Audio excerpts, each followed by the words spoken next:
So they're all facing, River Road, but the ones that have the garages, the second floor, the first floor.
Yeah.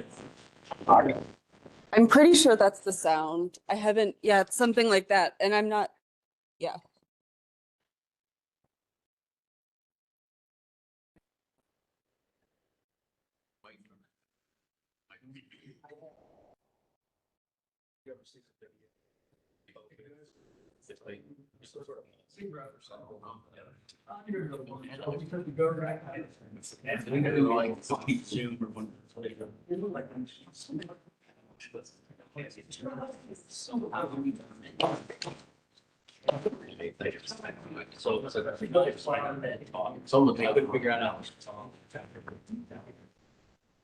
She's ready for the snow.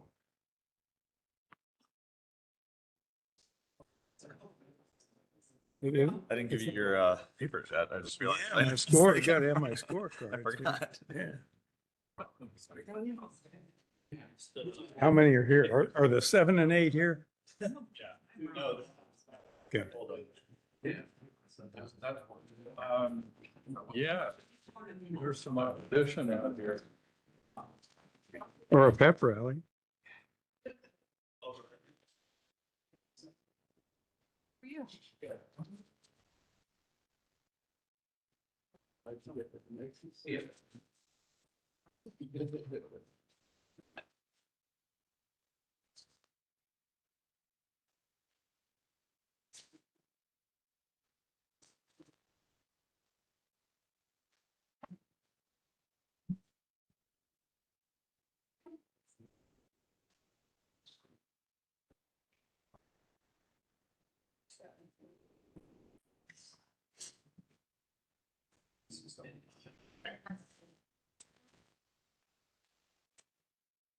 Okay, I'd like to call the December 11, 2025 zoning commission hearing to order.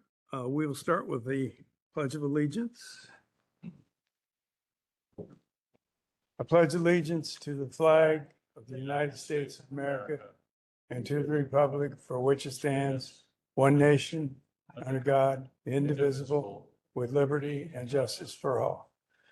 Okay, a quick announcement. Cases number 7 and 8 are not on tonight's hearing. We happen to be here for what originally was cases 7 and 8. They are no longer on this agenda. They postponed for a later agenda. That being said, let's go ahead with case number 1, Z25-057, 47 16th Avenue. The The 2.49 acre site consists of one undeveloped parcel and is known as Subarea 4 and Subarea 5 of existing CPD Commercial Plan Development District Z18-033. The requested UCR Urban Core District, a 2024 zoning code district, will allow high-intensity mixed-use development. The subject site is eligible for an applicant-led opt-in rezoning to a 2024 zoning code district because the site is contiguous to an existing UCR district and because the parcel has remained unchanged since the effective date of the 2024 zoning code. North of the site is a religious facility in the CPD Commercial Plan Development District. South of the site are college fraternity and sorority houses in the AR4 apartment residential and CPD Commercial Plan Development Districts. East of the site is a multi-unit residential development and college sorority house in the CPD Commercial Plan Development District and AR4 apartment residential district. And west of the site is a mixed-use development in the UCR Urban Core District. The site is within the planning boundaries of the University District Plan, which recommends higher intensity residential land uses at this location. The site is located within the boundaries of the University Area Commission, whose recommendation is for approval, and it is within the boundaries of the University Impact District Review Board, whose recommendation had not yet been received when this report was finalized. The requested UCR Urban Core District will allow high-intensity mixed-use development consistent with the existing adjacent development and zoning patterns. Additionally, the final building designs will be subject to a certificate of approval by the University Impact District Review Board, and therefore City Department's recommendation is for approval. Okay, is the applicant here?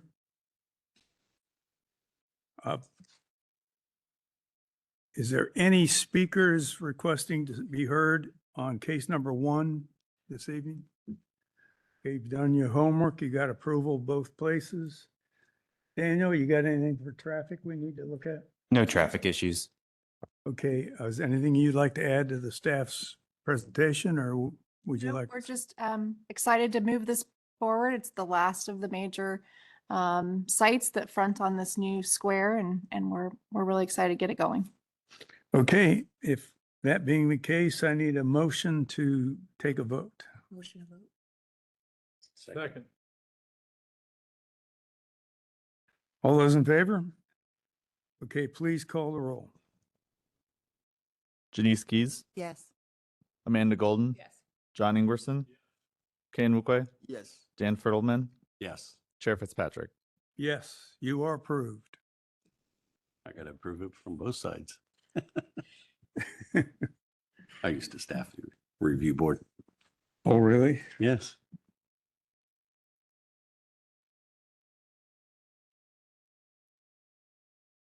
Okay. Case number 2. Z25-050. The address is 1854 Stelzer Road.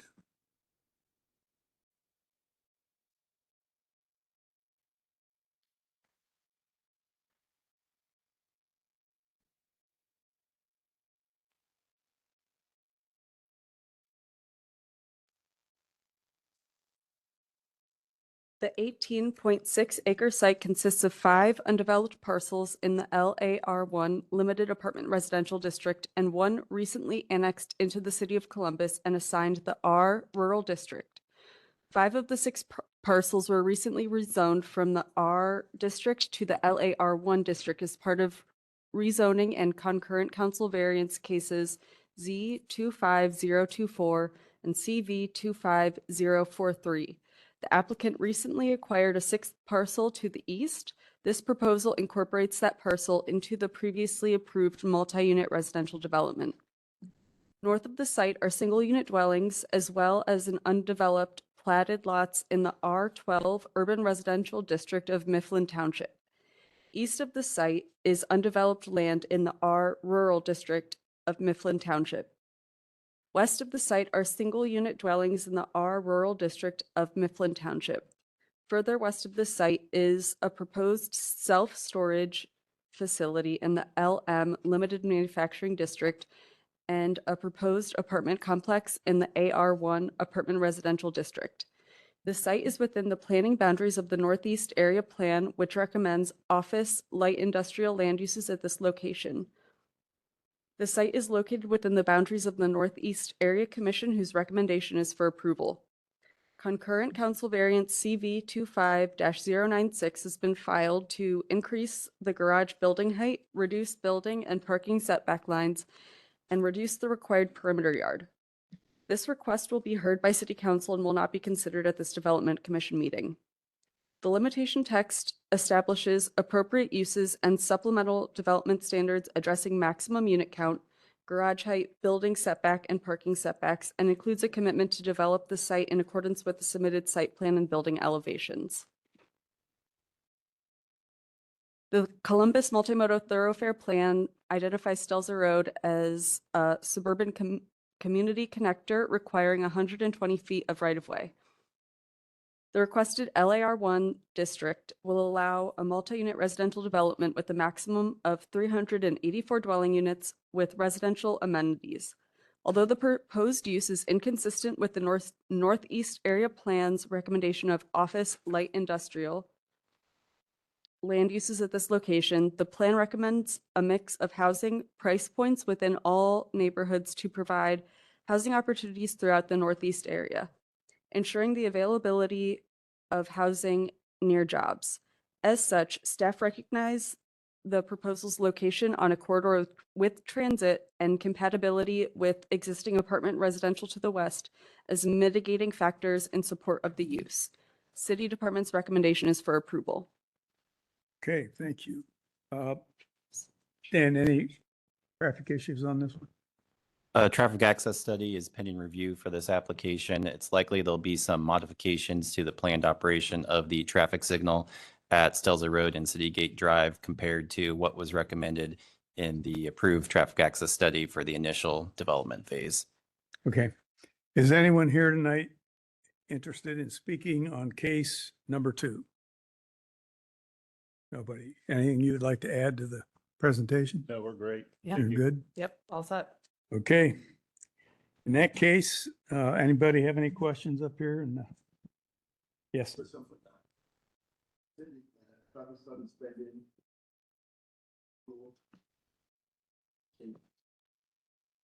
Correct. So the initial development phase proposed a fourth leg to the intersection of City Gate Drive and Stelzer Road.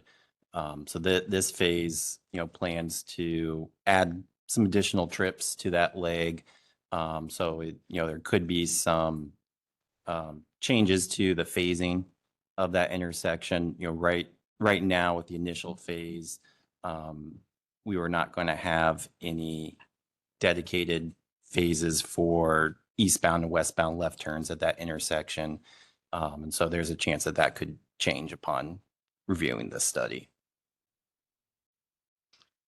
Okay, I don't think I need to say this, but you know the golden rule, the open checkbook. If you negotiate and have to meet the traffic standards, you don't get out of it unless you want to come back here. Yeah, I agree. You understand? Okay.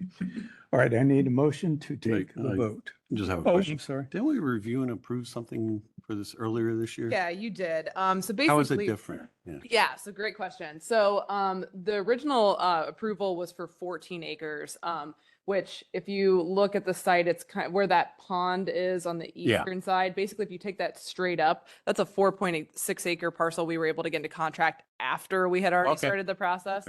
So we annexed the 14 acres and then rezoned it, got approval for both of those, and then have now started the process. We were almost through the annexation process of the 4.6 acres. Now we have contiguity. And now because we've added that 4.6 acres, we had to rezone the whole thing. Oh, okay. The 14 acre site wasn't designed for this parcel to have access and things like that. So Okay. basically, it's just an add-on because of the timing of Right. getting into contract on that 4.6 acres.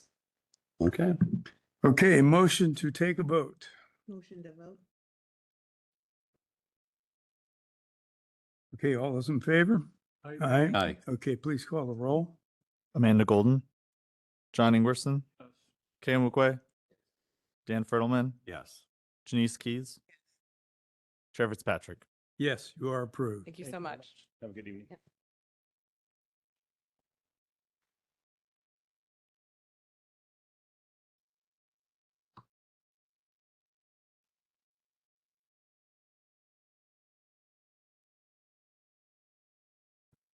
Okay, before I go into case number 3, I see there's either going to be a Ohio State pep rally tonight, or there's people in opposition, lots of people.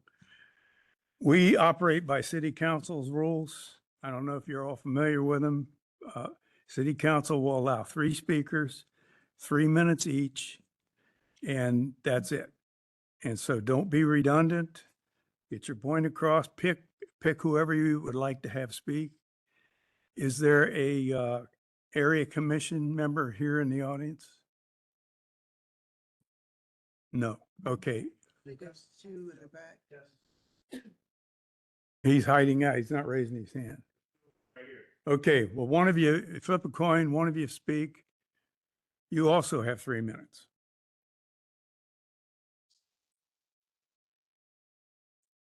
Okay, you have questions?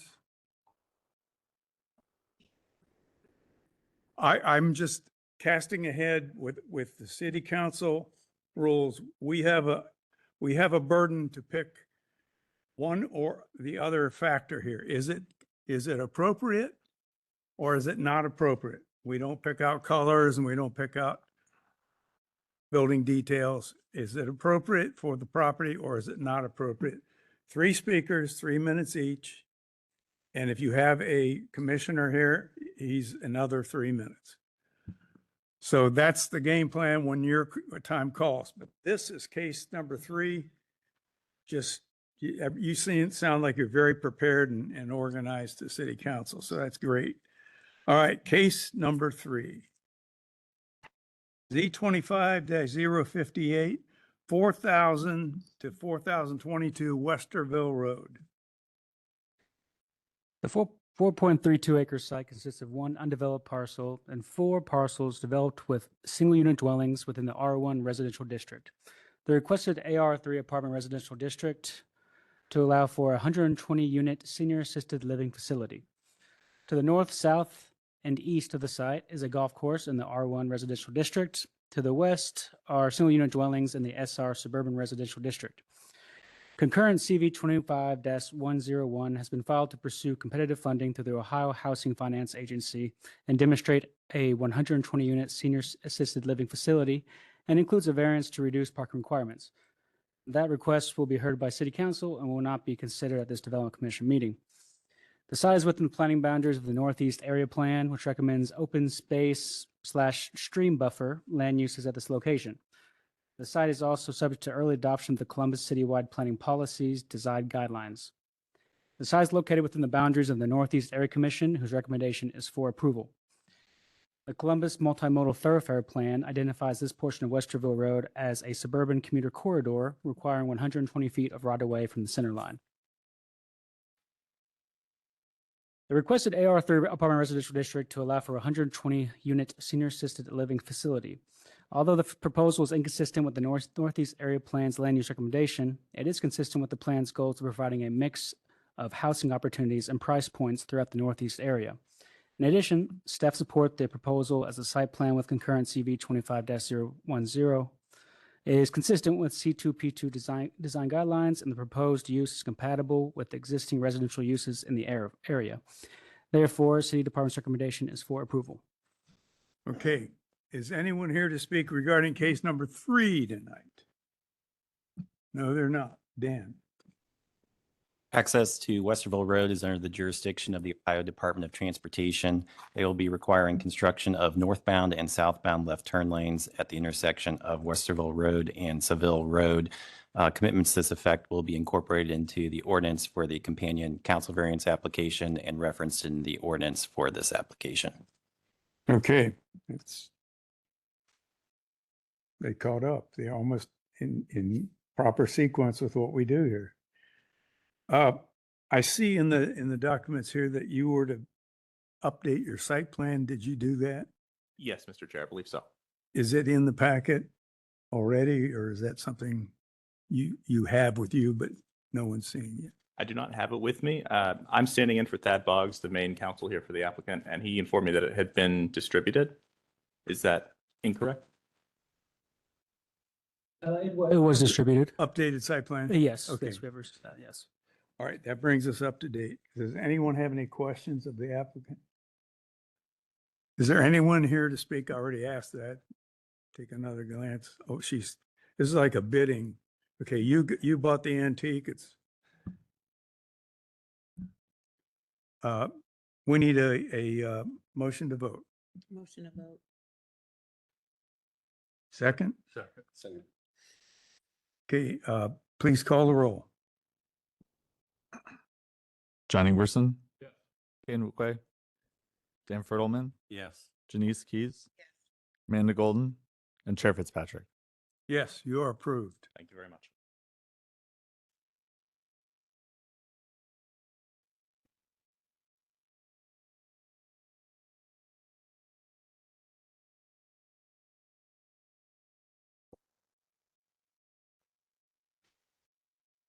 Okay, case number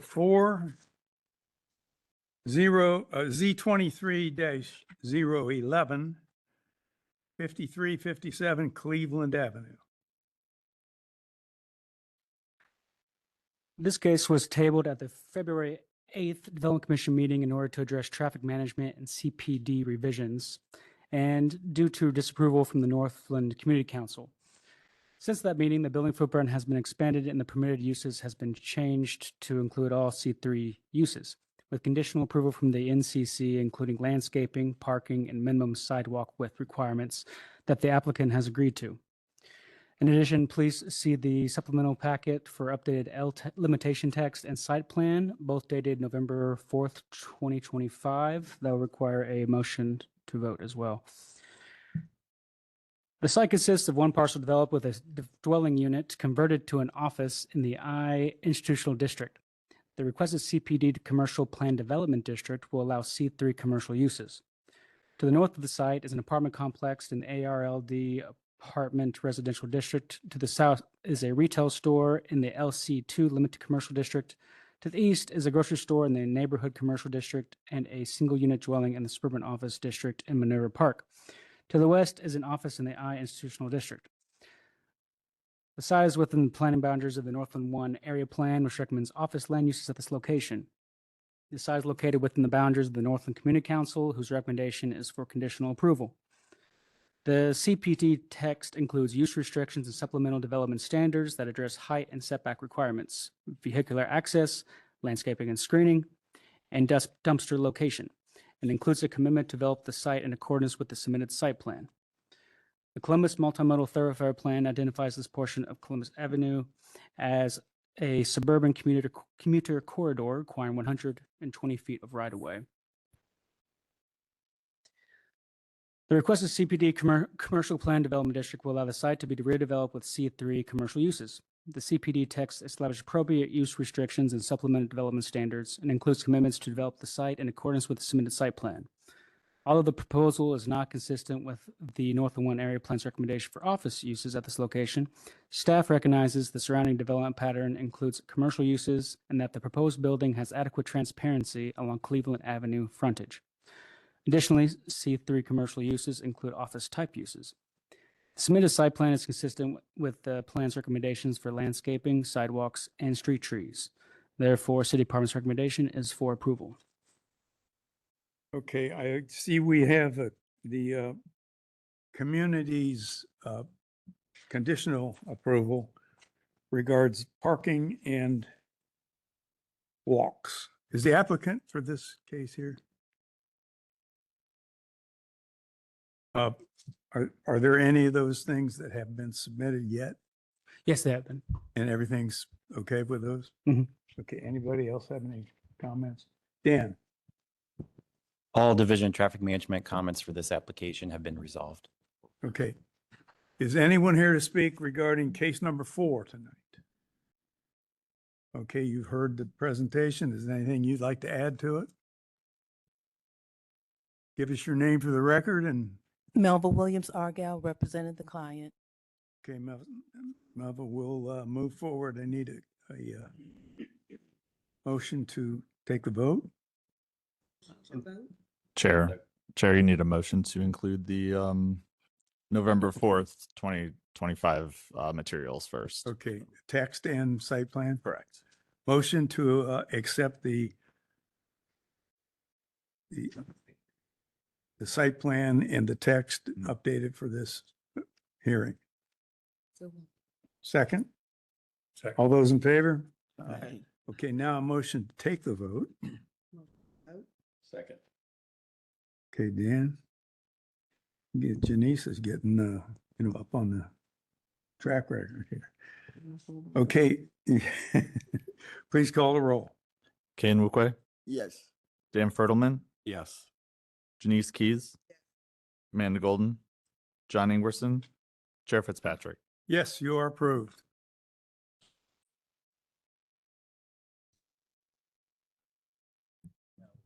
Okay, case number 5. Chair, we have to wait 5 minutes because we're being speedy tonight. And so the next cases technically don't start until 5 p.m. Okay, just in case anyone's late. So all right. Well, we got to punch the stop clock. Janice is awful fast for those submittals. Yeah, I think so.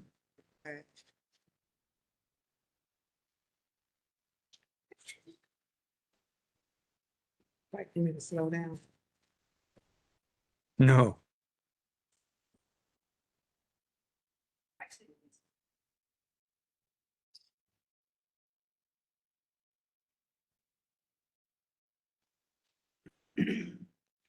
Called me out last week. There you go. I said, oh. You have a good memory.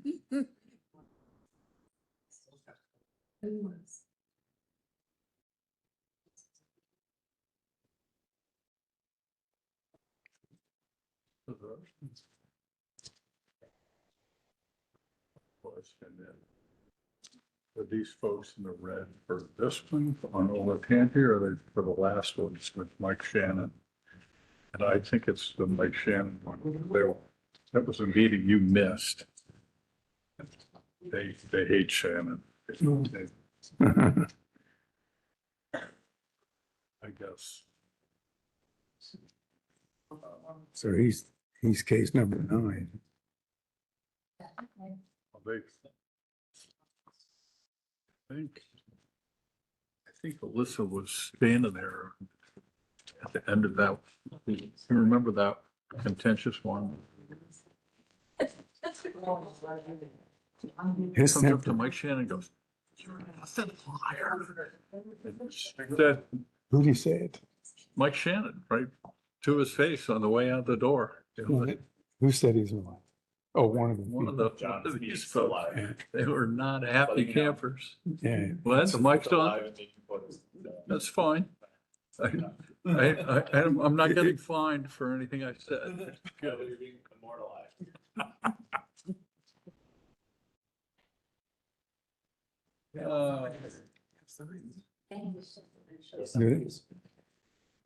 Oh, my gosh. Do they know that that doesn't mean anything? Oh, I guess there's no pep rally. We'll have to phone.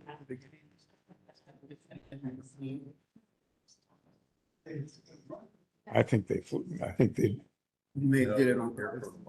I did. same score as last year's Michigan. Missed 20-yard field goal that any high school kid could do. It's all about money, man. The Benjamins. It almost made me really mad, like to the point where I was just like, I'm shutting this down. I'm not watching it anymore. Like you could tell how they came out. You know, I know the young kids want it, but that NIL is just ruining everything.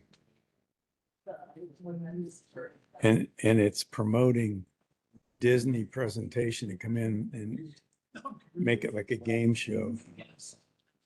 My daughter's birthday. They're gonna, Maybe we have like, because we keep adding more schools to our. yeah. The sugar bowl, the Chick-fil-A bowl. Yes. That mold. Like you said, it's all about the money. Well, and they, Talk it over. on a team of 100 players, 4 or 5 of them get selected to be stars. And they get piped Yeah, up. these folks. And the other guys get jealous and what do they chop liver? And would they, that guy wouldn't have run for 1 inch if they weren't blocking for A him. decent attorney and he gets hired. Did you? It's not like he's out I did looking. with a lot of people who are interested to see the spring of this. And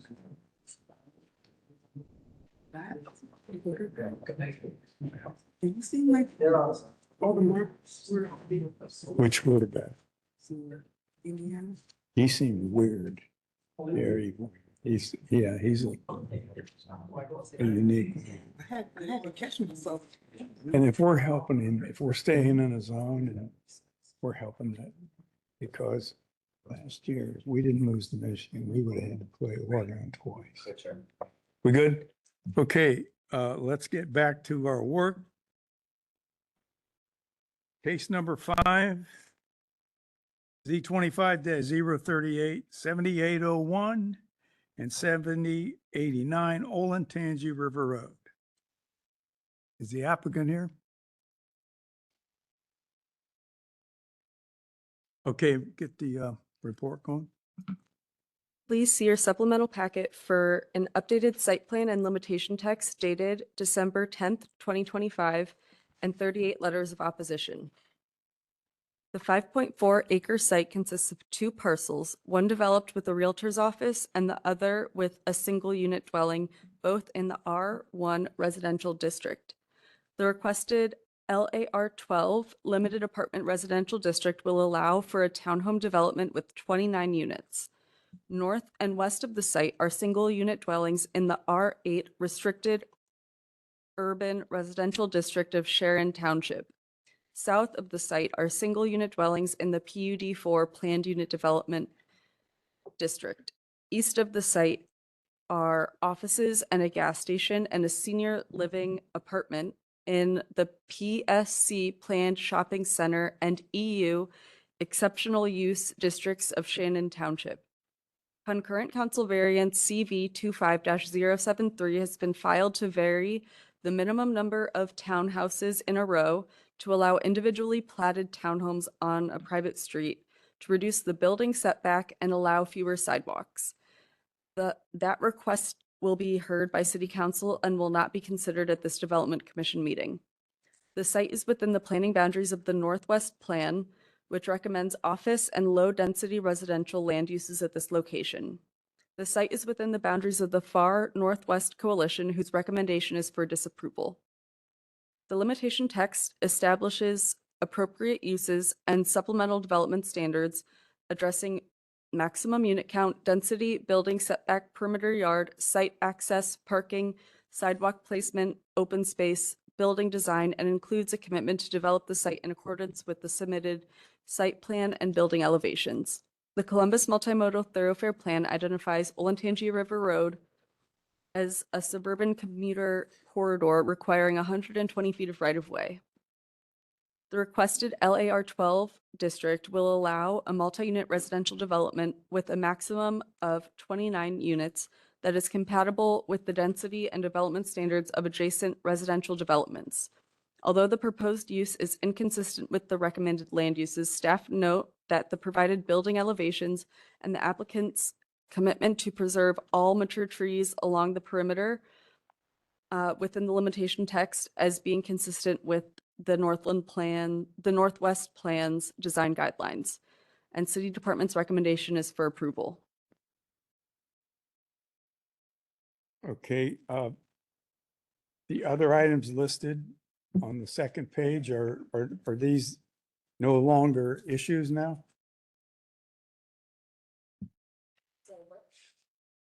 The variance issues are all below that point where you So, stop. Yes, those were below in the initial staff report, but those issues had been resolved. No longer part of it. Correct. Okay. Okay, is the applicant here? Is anyone here to speak regarding this application? Which one of you is Daniel left. I know, but I'm gonna get. Is one of you the commissioner? No. Okay, you got 4 people to put their hands up. You got 3 places for speaking, so pick your representatives while we're doing the rest of this. Yeah, you can have, as I said earlier, 3 speakers, 3 minutes each. Don't be redundant. Okay, Dan, tell us about traffic. Access to the site is under the jurisdiction of the Ohio Department of Transportation. A traffic access study has been approved for this proposal, and the necessary commitments have been incorporated into the limitation text. Okay, is there anything about sidewalks on this? They are proposing a shared use path along the Olentangy River Road frontage of the site. Okay. All right. While they're choosing up a team, is there anything you'd like to add to what the staff presented? Yes, thank you, Mr. Chair. Molly Gwynn. I am the attorney for the applicant. Address is 250 West Street, Suite 700. Present with me also this evening is Eric Kometz, the developer for Rookwood Holdings. Also present is his business partner, Troy Schaffernacher, as well as Kyle Weber with Kleingers. Just real briefly to go over kind of the evolution of the plan here, as well as some of the commitments, and then just to speak briefly about some of the language in the land use plan that, as staff has noted, makes this consistent with the uses in the land use plan. There are 29 luxury townhomes that are proposed here.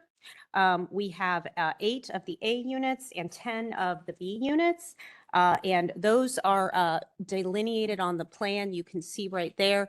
They are duplexes, and this entire development is proposed for private streets, fully maintained by an HOA.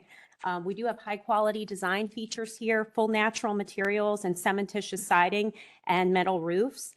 We do have, as noted by staff, the asphalt multi-use path that is indicated along Olentangy River Road.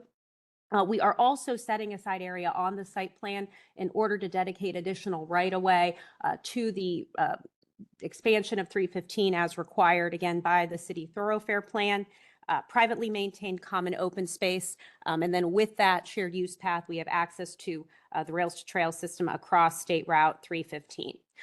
Importantly, this developer is also committing to some significant sanitary sewer remediation downstream of this property. And as noted, we do have full support from ODOT for purposes of the existing access to the property. And that is based on 2 traffic studies that the developer had done. Just to briefly go over this, and Mr. Kometz will speak to this more, but he started this project in July of 2024. We originally had about 40 units shown on the plan. With the initial filing of this application, we had 34 units, and that has subsequently been reduced to the plan that you see before you that has a total of 29 units here. And the changes to this plan have come out of neighborhood feedback that we've received, and we're very proud of the ability to adjust that. One more item, I just want to note that the land use plan does note that it is recognized that large lots and undeveloped lots, particularly those that are located along primary corridors, may be subject to development proposals inconsistent with land use recommendations in terms of use and/or density. And so we believe that this location does merit a slightly higher density than the 4 units that is proposed with the plan. And finally, we'd just like to note that with the Zone In initiative, a portion of this property is slated potentially, and I was able to pull this off of the Zone In website, with phase 2 of the Zone In to be rezoned under that to mixed use 1, which would allow significantly higher density at this property of 24 units an acre. And certainly this applicant is not proposing that. And with that, I'll let Mr. Kometz speak a little bit to the work he's done here. Thank you. Thank you, Molly. And thank you again for the opportunity to speak. I'm very excited to talk about this project with you. And I'll just give you a brief history on how I got here today from when we started. And it's in 3 parts. I'd like to tell you about our initial plans, the thoughtful and substantial changes we made to those plans based on community feedback, and how this development complies and actually matches sort of the city's current needs of the city and its residents. So when we initially put this property under contract, it was last July.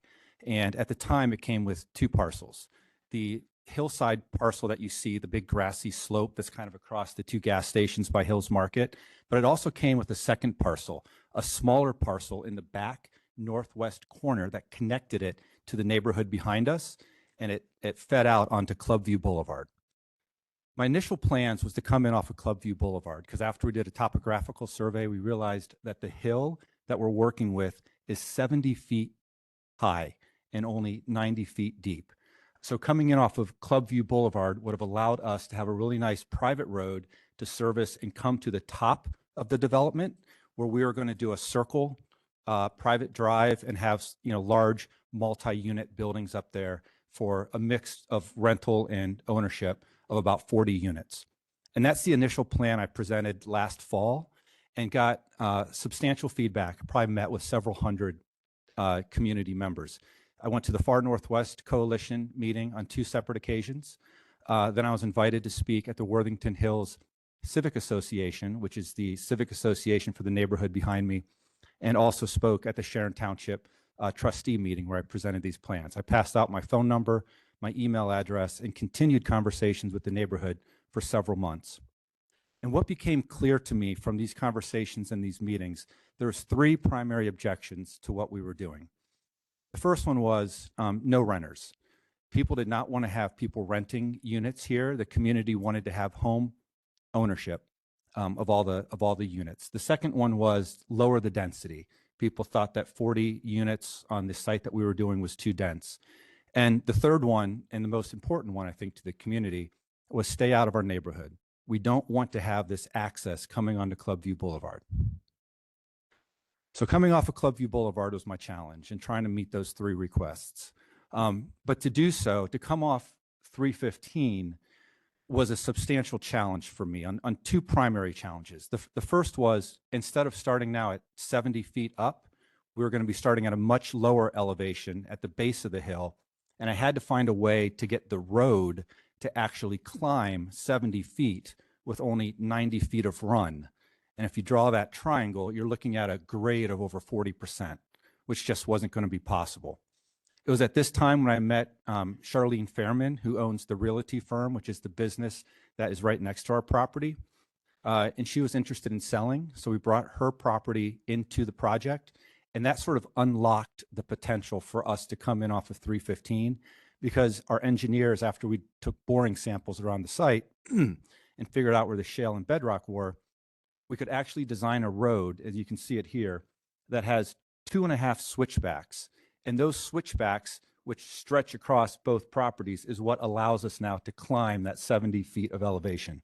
And rather than continuing that road onto the Clubview parcel, we respected the wishes of the community. We terminated it there so that fire trucks can turn around, and completely untethered the Clubview parcel from this project. So with the addition of Charlene's property, that added another 1.5 acres of development land to our site.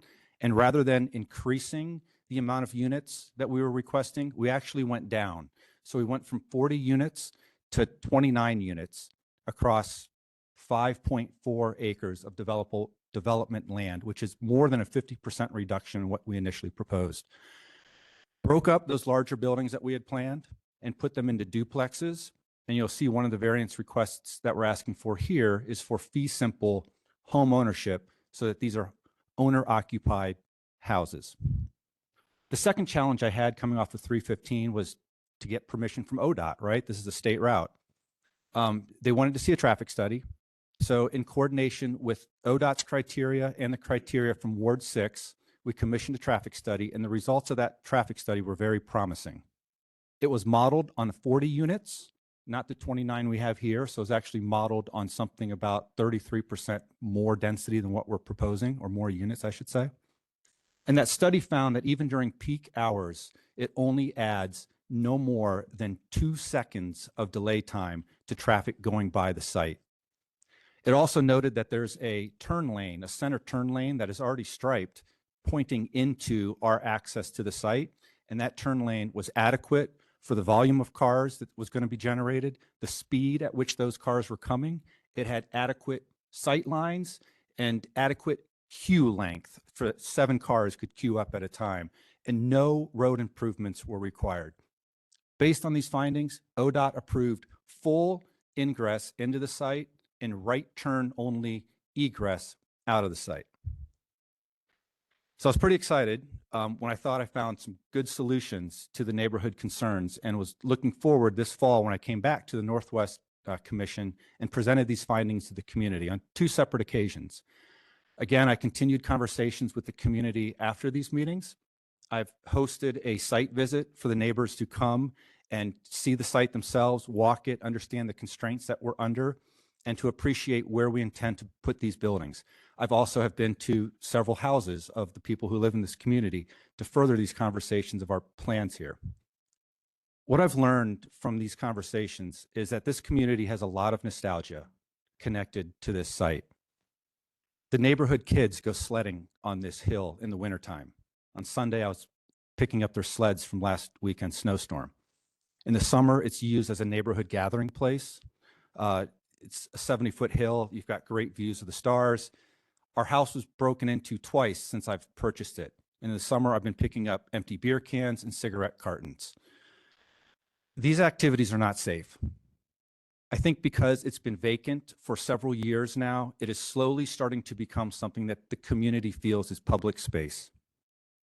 I would like to put some real money investing into this and convert it into something that is safe, that is well maintained, and is more aligned with the long-term city goals, which is increased housing across all market segments.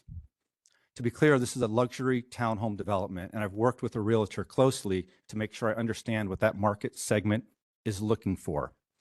We've designed 2 different units. As you can see there, the yellow units, these are the A units.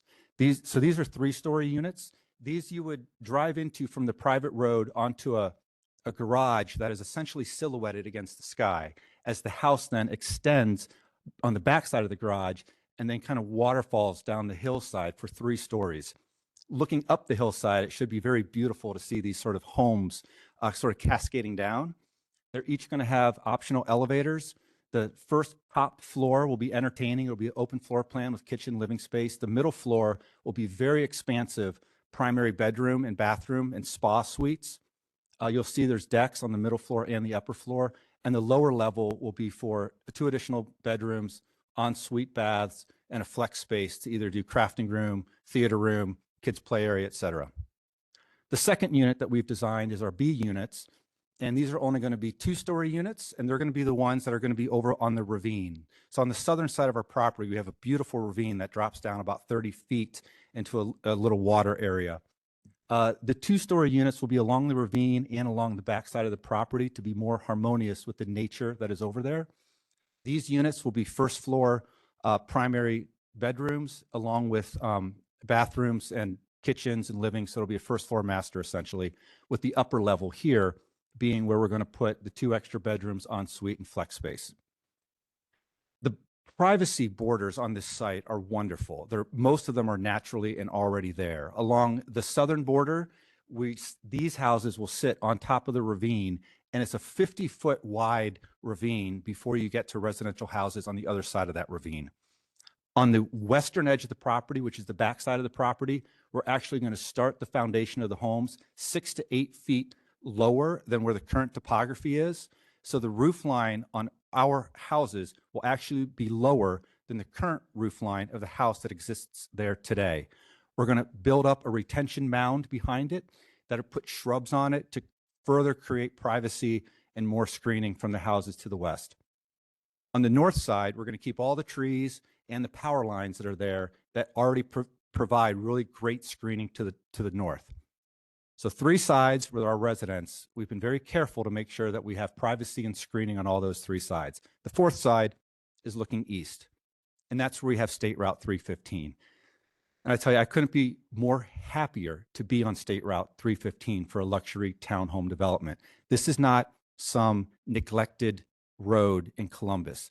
This is a state route that is actively maintained and also has plans for continued improvement. A perfect place to put an asset like this for the city.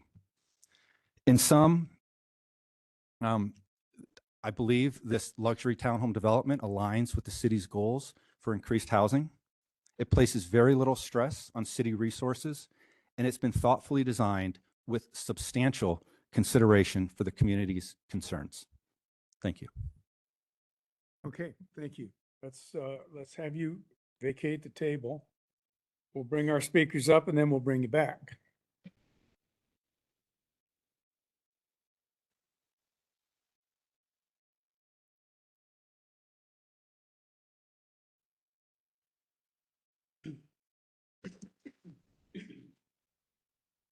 Good evening. My name is Brian Hunt, and I am appearing as legal counsel for the Ravines at Worthing Ridge Condominium Association, which is a community of 10 homes directly adjacent to the site. This application turns on whether the city will follow its adopted planning policy and whether the proposed development is appropriate for this area. The Northwest Plan was adopted specifically to guide zoning decisions like this one. It identifies this site for office and low-density residential uses only. Importantly, city staff acknowledges in its report that this proposed rezoning is inconsistent with that recommendation.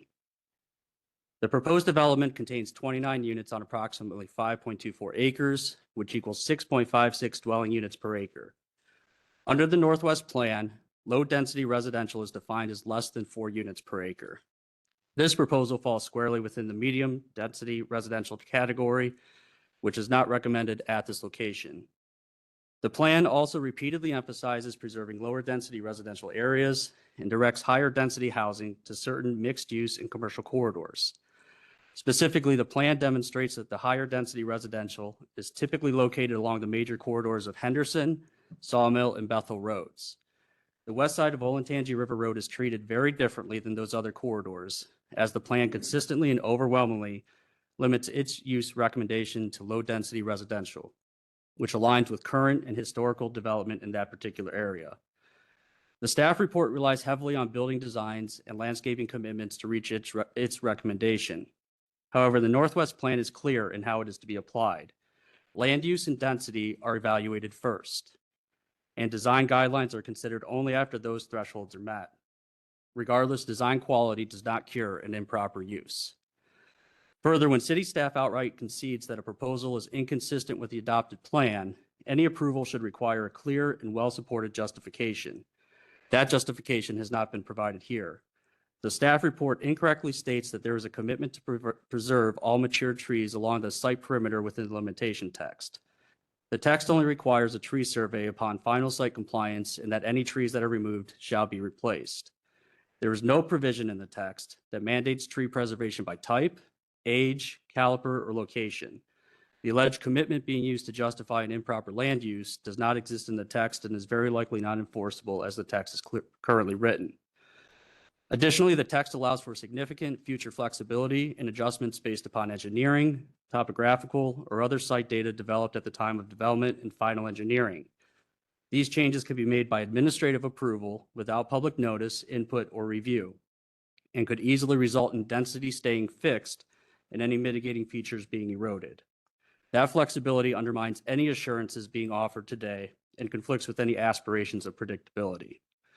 Finally, the Far Northwest Coalition unanimously recommended disapproval after multiple meetings on this application. That recommendation aligns with the plan's land use map, density policies, and preservation goals.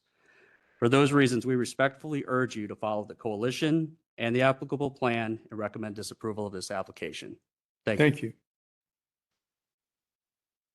Okay, our next speaker. Yes, sir. Hi.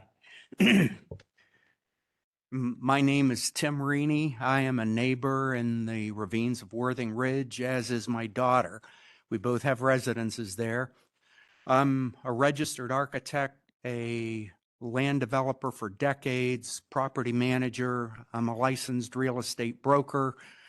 I've been on countless NAHB committees, spoke at their national convention, speak at franchise conventions. I only bring that up so that you know I'm have a little bit of a different angle looking at this project.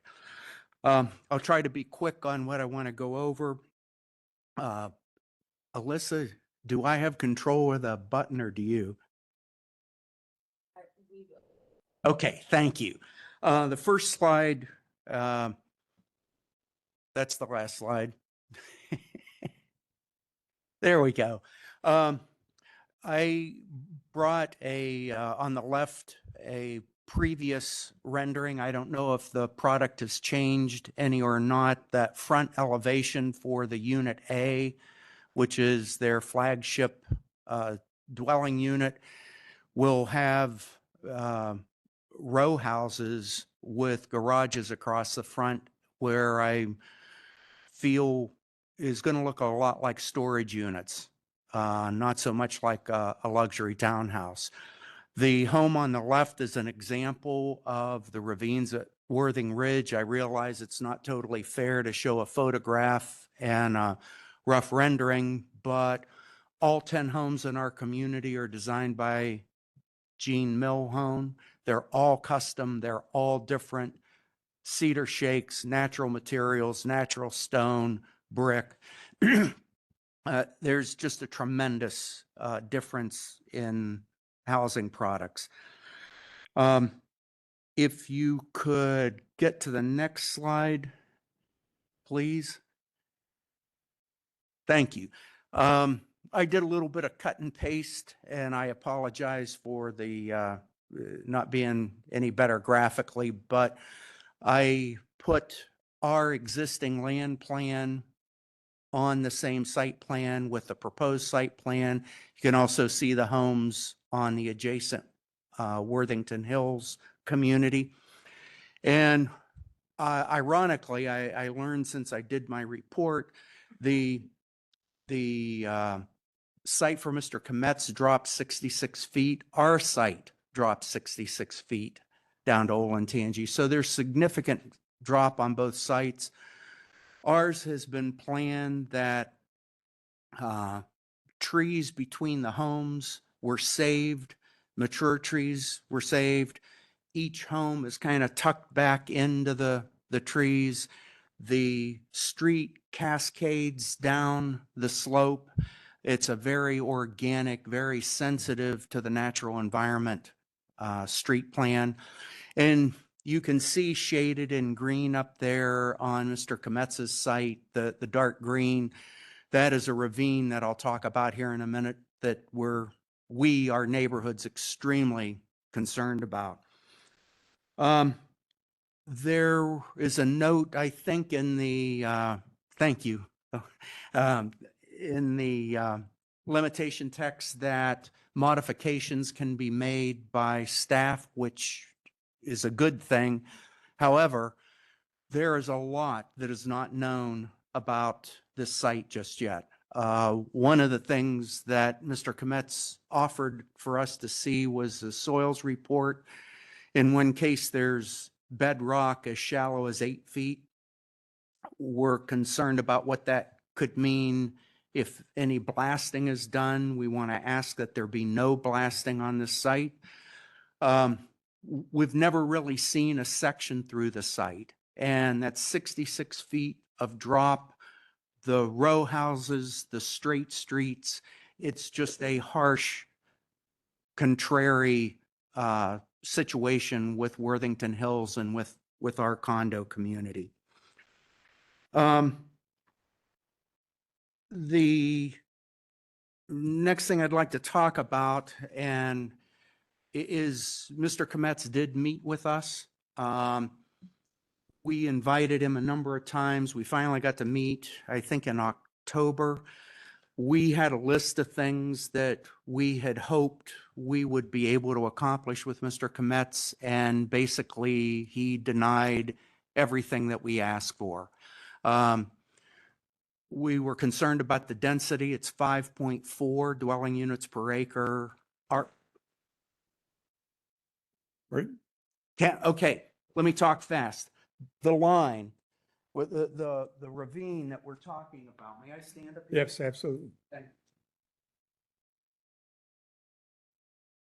you. you can see the top of the ravine, you can see the topo lines. The trees come up onto the site, go down through and up the other side, dense old growth.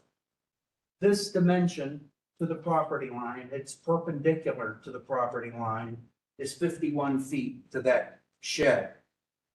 Mr. Kometz has said that he will have a setback of a perimeter setback of 25 feet. That's half of that. The property line many times is on our side of the stream. So 25 feet roughly, that's halfway. All of that earth is going to come out. All of those trees are going to come out. The overspoils from the excavation, the equipment driving around is going to completely destroy that ravine. It's a beautiful natural buffer, and ironically, it would mean a lot of amenity for Mr. Kometz's site. There's the ephemeral stream. Thank you. Sorry, I ran over. Thank you. That's, we got it.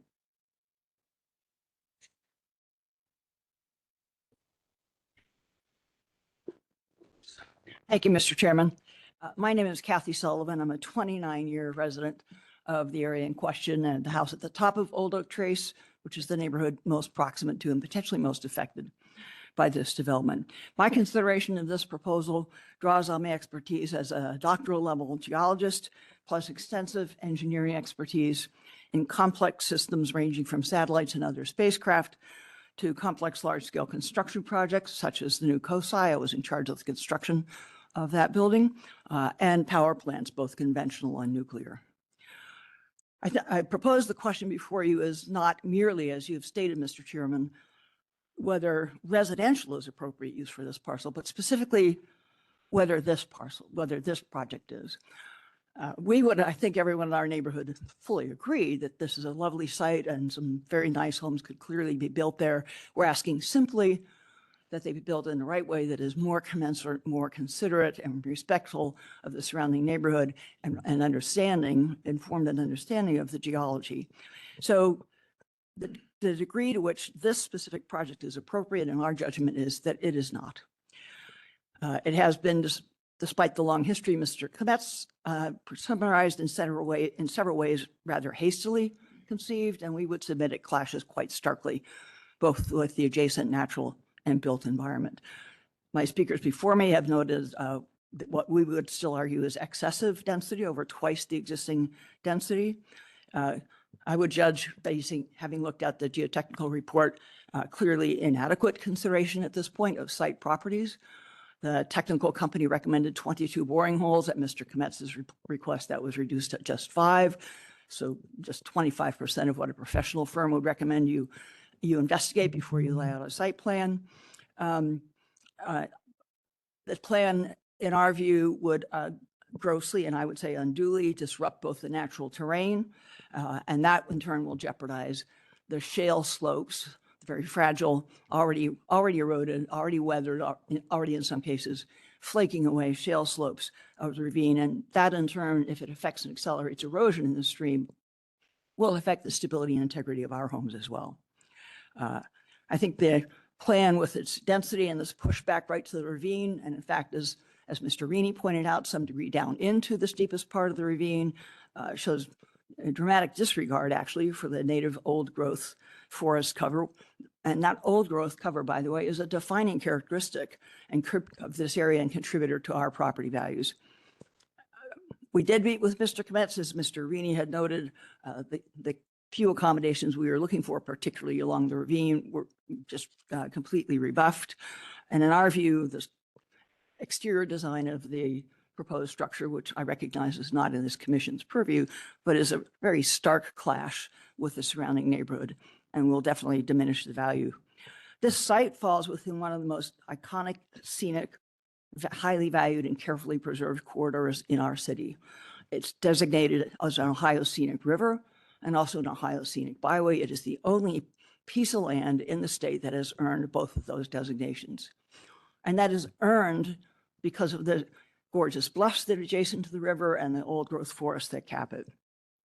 As noted by earlier speakers, every previous development prior to us, west of 315 prior to this point, took care to design in harmony with both the shape of the terrain to the maximum degree possible and the old growth forest to the maximum degree possible.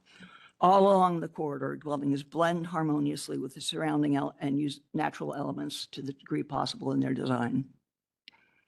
In our view, as proposed, this project would severely damage the fundamental elements that make this area the scenic gem it is, that underpin the state level designations it's been granted.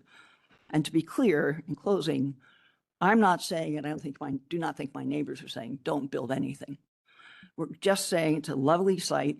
It's a great parcel to build some fine homes on, if done in the right way. Approving this proposal, in our view, would set a devastating precedent for the few remaining developable parcels further up the corridor. So I respectfully urge you to disapprove this proposal. Thank you. Okay, please come back.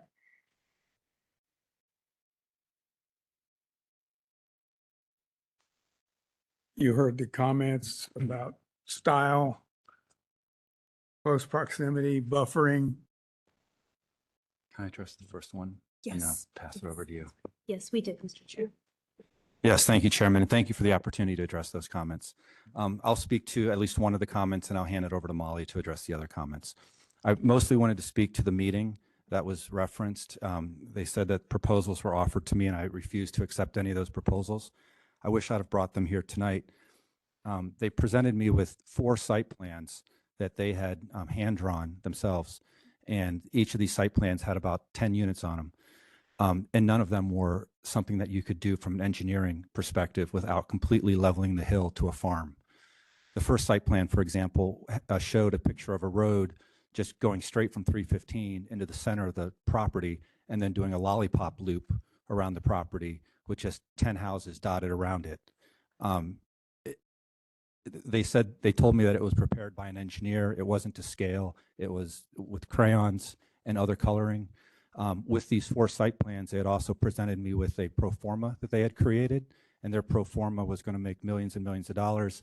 And on my column, they had written things like, prices are scary high, triple exclamation point, this worries me.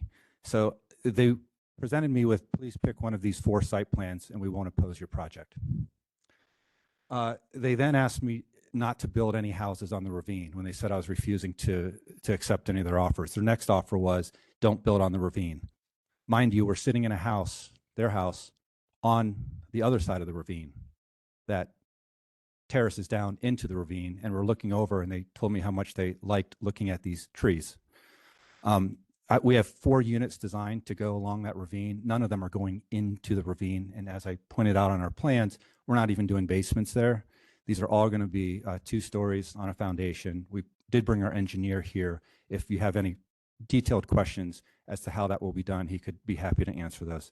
Regarding the trees, I did make an offer that any trees that I cut down, look, I'm a nature lover. It's going to help my tenants and my site or the people I sell to have trees. I offered to replace an equal number of trees that I cut down. Before I finished the sentence, I was cut off and said, no, we're not going to play that game. That's not what we're interested in. That's off the table. So that's kind of how that meeting ended. And I'll hand things over to Molly to sort of address the other comments. Yes, just briefly, the site plan does respect the required 25-foot perimeter setback around the entire pendency of the plan. The development text does make a commitment to have a tree survey performed. We've also, as of today, committed not only to having that done, but having Rex and Parks review that study and to replace any kind of mature trees that are disturbed here. So we feel like we've respected the mandates of buffering that are present in the city code. We're going to be replacing, per the text that'll be legislatively approved, hopefully for this, any trees that are taken down. And as to the design standards of the units, these have evolved, and these are intended to be compatible price points for all of the properties that are located around this particular development. As of this fall, the median listing price in the Worthington Hills neighborhood per the MLS was $660,000. We anticipate these homes starting at roughly $800,000. And so we We hope that residents who are looking for potential first floor living with the flex space below might be interested in this product, should they want to stay in the community and age in place with possibly that first floor master. So we really are trying to offer a very high quality design that is respectful of the buffering and the natural elements and makes every possible commitment we can with respect to tree preservation. Understanding that we have to put the houses on there. Thank you. All right. One of the, there's two ways to look at density. It's density or intensity, and they have a relationship. You own this land, you have rights. It's, you didn't sign up to be a green space. You signed up to do something there. One of the little folklore type guidelines I think of when I look at something like this is I live down on the other side of the ravine and I look at the other side. What do I see? After you're done building, what am I looking at? Am I looking at landscaping, greens, evergreens, nice plantings, fences, and the kind of thing that says it really doesn't interfere? I don't really, none of us on this board are hydrologists or sloping shale formation specialists. That's got to be tackled by anybody that does anything. I think you can do a lot better with the designs once you get your hands around them and make them more humanized. They look very choppy at this point, very kind of California condo instead of Gene Milhone's shaded wood shake roof and trim. And so there's a personality there. Your examples demonstrate what you're going to do in a block. And I inspected the EPCON project on 315 up there somewhere south of this site, where they had the same thing you have. They had to come in off the road and do a switchback road up to a terrace. And it worked out quite well. And they decorated that with great landscaping. And they did save a lot of trees, and some trees jumped in and got in the way of a gas line. So the gas line zigzagged around it. Nobody likes to hear that, especially if you got to dig out the shale. But those are the facts. And if you can come closer by those kinds of things to keeping your hands off what these folks are used to having as a plus to their property, then it's appropriate. If it's cold and hard and there it is, and you could have built it in the short north, it's not appropriate. So there's the levels of the meter go up and across, and do they go far enough? That's something you need to deal with. But I do think that you have looked at the hard facts here with a reality. You got to make that road go up. You've got to maintain that road. You got to have a sidewalk. You got to have some places where people can get off and sit on a bench, just like that EPCON project and for a little further south. And you can do it. But what you do where those blue units are that face on the other side of that ravine, that's what all your neighbors are going to be looking at.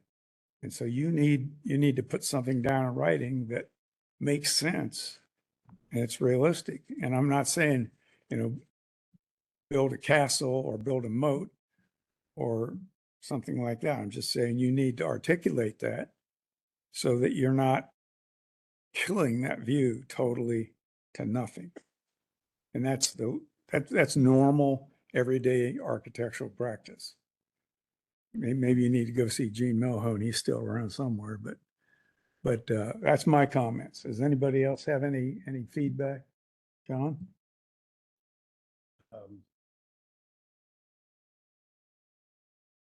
Property is going to be developed at some point. You obviously had an evolution of it. But when you look at serpentine streets that go up and down hills, Columbus isn't a great place to look for that because it's pretty flat. But, you know, the idea of a path defining what happens with the housing, that this is like a first cut. And I don't see enough sense of arrival. If I lived here, what am I seeing when I'm driving through? I'm driving through a subdivision with A, B houses. I don't know that that's what you want.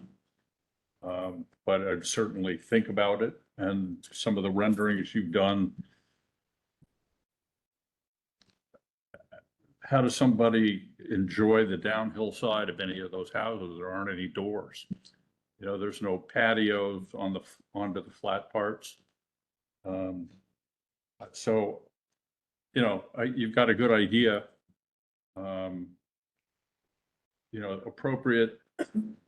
Sometimes I've defined it in the past as I'm a chaperone at a high school prom.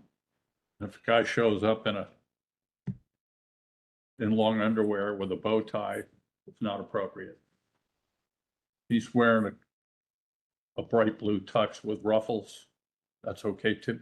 You know, that's appropriate. Might not be my taste, but appropriate. And I think you're getting close. And I think you need a little more work on that back buffer. And that's kind of my feeling. Anybody else have a comment for the applicant?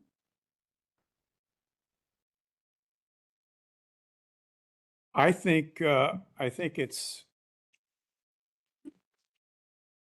personally, I would like to see you table this and get a sharper pencil and do a little bit more design uniqueness to make this seem less than a rubber stamp going up the hill where everything's the same, and break up the setback line so that it's got some personality. Right now, it's in a great location, and you got things like ravines, but you're not really in a position to take much advantage of those. And you're not taking much advantage of those. Those are behind other houses. But I think you can find a way to give this concept some personality. Right now, it doesn't have any. It's just like John said, it's a first cut at the question every client asked every time he came to me. I'm an architect. How much can you get on that land? And whatever I could get wasn't enough. You got to get more. But you have to get up to what is vaguely called appropriate. So the land use is definitely appropriate. It's how you do it and what you do it with. And I don't see you ruining people's home values. And I like the idea that you're selling these, because there needs to be more of the American dream going on than is happening right now. And people are moving into these mammoth 6-story buildings with no personality. You got a chance to put some personality here. I don't see it yet. And I would like to see you bring this back with some more detail that makes a case for itself. Is that something you'd be interested in, or you just want to take a vote and go? Well, Chairman, I appreciate you giving me the opportunity to answer on that specific question. I think tabling it is appropriate if that's what you're asking me. I would like a little more guidance. You say personality. Sometimes that can be a very subjective word. You know, I look at these homes and, for example, on the ravine, I spent, can't tell you how many days just sitting there trying to figure out what would be the best orientation for those houses. Each of the houses, actually, they're not just slapped down there. I've lived this now for 18 months. To the extent that the facades or the elevations, in your opinion, are bland or lack personality. Interesting, you mentioned California. I lived there for 18 years. It's probably where some of my sensibilities come from, and I don't necessarily think California is a bad design. I think they have a lot of beautiful homes. Saying they're bad, I'm just saying they're a bit of a clash with what's already there. I mean, I've driven up that road to see my little granddaughter go to diving meets and give this to me. and I know the overall feel of that. And this seems more hyped up that you might see in a different venue. So slow it down and make it a little bit more personable, and you'll be there. You can have the same footprint. one of the comments that I heard made was in regards to there's no way to walk out on those back sides. That was intentional and by design. And you'd notice the decks that we have, particularly on the middle, on the A units, both of those are connected to the floors that they're connected to, have accordion walls that open up, and the decks have screens in them. So it's full indoor, outdoor living. And again, because with the grade of that hill, I didn't want to have doors, and I didn't want to have children or anybody else walking out the backside of these houses just because of the slope of it, but really wanted to have that indoor, outdoor feel. So we did it with covered decking, but maybe that was the wrong approach. The grind is you didn't get there first. If you got there first, we wouldn't be talking about this. But you didn't get there first. The building on the left with the high contrast rectangles, it looks good if you were the first guy to get there and you put down your stamp. But it is a clash for the overall feel of the community that you're going into. Now you're across the street from a senior living and a gas station and some other things. Okay, those aren't real warm and cozy either, but I think you're in a position to do a better job than you're showing right now. And you can basically have the same ingredients, but you need to put them together in a little bit more warm way. Are you looking for units that have personality compared to each of the units so that they're not the same unit? No, just that has no scale that agrees or that even begins to mesh with any of the structures. And those structures go back like 30, 40 years when they were first built. And they now have mature trees all around them, and there's a golf course that winds through there. You're not going to do that, but this is more of a I would pick this and I'd say, well, that's near a college campus somewhere, and it's people live there for a couple of years and they'll move on. And it doesn't look like, well, that's like phase 5 of what else is already there. Not that you have to have phase 5, right? But you have phase 0 here. It isn't close. I'll work on the elevations particularly is what I'm hearing. Are there concerns with the Serpentine Road that I need to look at? Get out of the Serpentine Road. That's what I was going to comment. I mean, it's taken a while to enhance the Serpentine Road. I mean, what that EPCON project is called, but I'll find it. the street. All right. Talking about San Francisco with the bumpity bumps. Oh yeah, crookedest street in the world. Yeah. We'll go ahead and request a tabling, please. All right. How do we handle that? Mr. Chair. All right. Before the tabling, let me add something to what my colleagues have said. When you look at the architecture, it's trying to be different, and there's nothing wrong with that. But in trying to be different, there's already an established neighborhood there. So you should try and also be in context while trying to be different.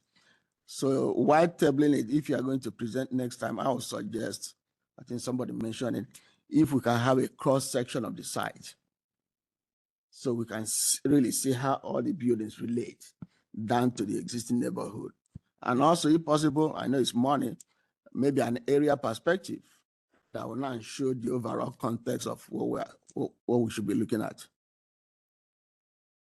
Great. Thank you very much, Councilmember.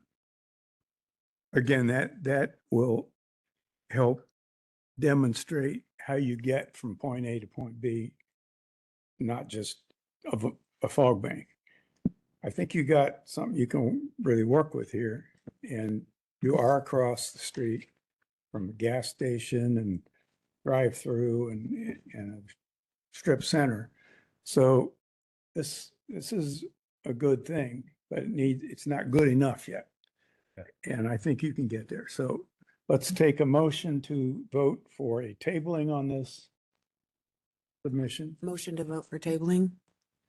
Second, Second. all those in favor?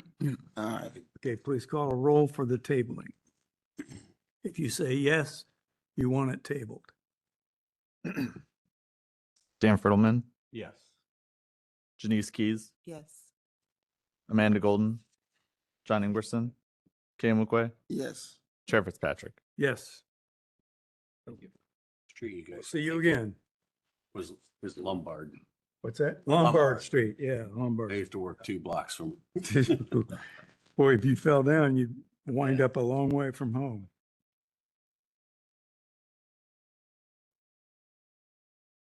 There, I'd have my skateboard out of there. Yeah, my office window would see Okay. Alcatraz. Pretty cool. Let's go forward with case number 6.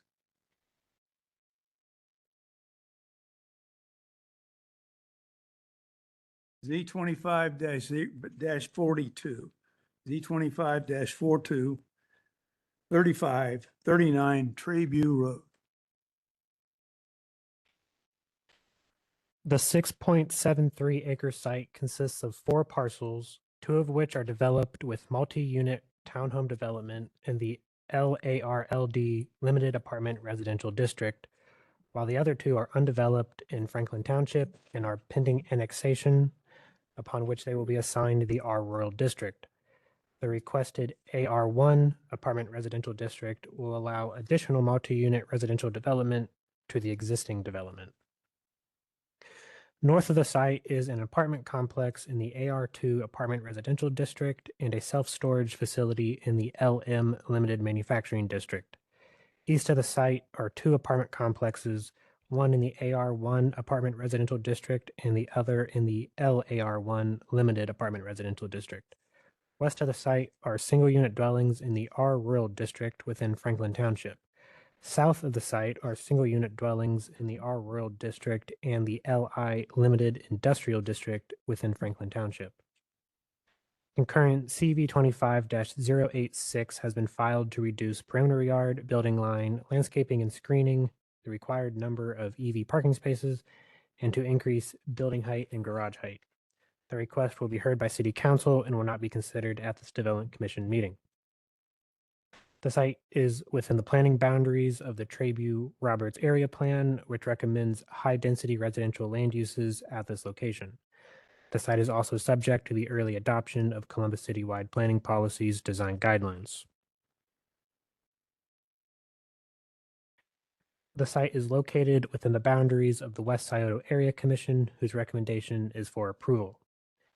A traffic access study has been approved and the necessary commitments will be incorporated into the ordinance for CV 25-086 and referenced in the ordinance for Z25-042. There are 2 commitments. The first one being the developer will be responsible for a contribution of $37,200 towards potential future improvements at the intersection of Trabue Road and Hague Avenue. This contribution will need to go through the Franklin County Transportation Improvement District process to formalize the agreement/contribution. The second commitment is that the developer will be responsible for mitigating impacts associated with the westbound left turn movement within this site by means of reallocation and associated resurfacing of the existing Trabue Road pavement in the vicinity of the site as approved by the applicable jurisdictions. The requested AR1 apartment residential district will allow for the expansion of an existing multi-unit residential development. The proposal is consistent with the land use recommendations of the Traby Roberts Area Plan and with the development and zoning pattern along this portion of Traby Road. Additionally, the request is compatible with the city's objective of providing more housing in all neighborhoods. Therefore, the city department's recommendation is for approval.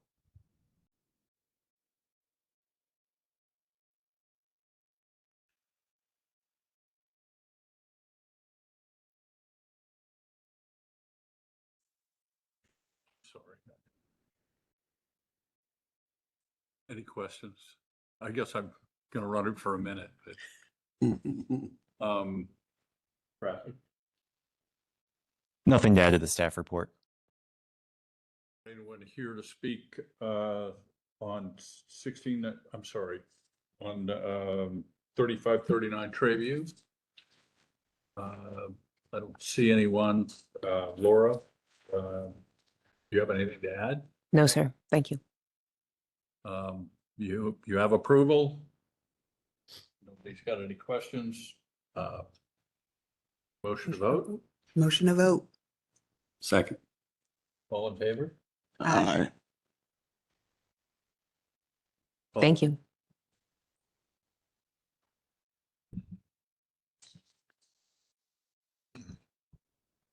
Janice Keys, Yes.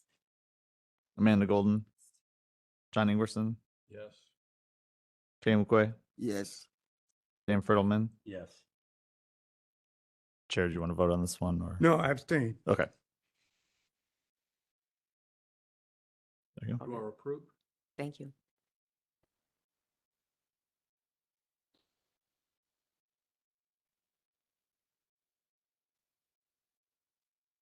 Okay, that was nice and quick.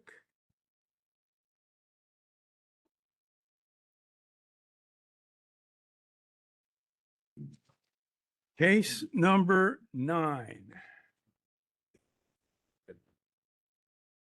Z25-011, 1696 North Hague Avenue.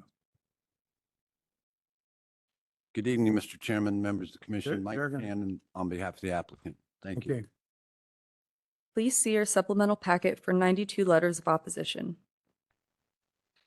The site consists of 2 parcels, one undeveloped and one developed with a single unit dwelling in the R Rural District. The requested AR1 apartment residential district will allow a multi-unit residential development at this location. This case was previously heard at the October 2025 Development Commission meeting where it was tabled.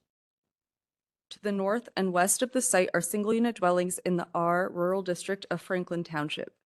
East of the site are railroad tracks in the LI Limited Industrial District in Franklin Township. South of the site are single-unit dwellings in the SR Suburban Residential District.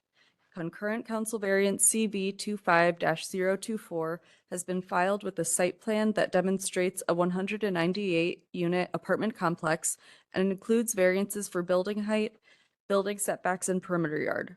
That request will be heard by City Council and will not be considered at this Development Commission meeting. The site is within the boundaries of the Traby Roberts Area Plan, which recommends very low-density residential land uses at this location. The site is also subject to early adoption of Columbus Citywide Planning Policy design guidelines. The site is located within the boundaries of the West Side Area Commission, whose recommendation is for disapproval. The Columbus Multimodal Thoroughfare Plan identifies Hague Avenue as an urban community connector requiring 80 feet of right-of-way. The requested AR1 district will allow a multi-unit residential development that is compatible with the density and development standards of adjacent multi-unit residential developments to the north and northeast of the subject site.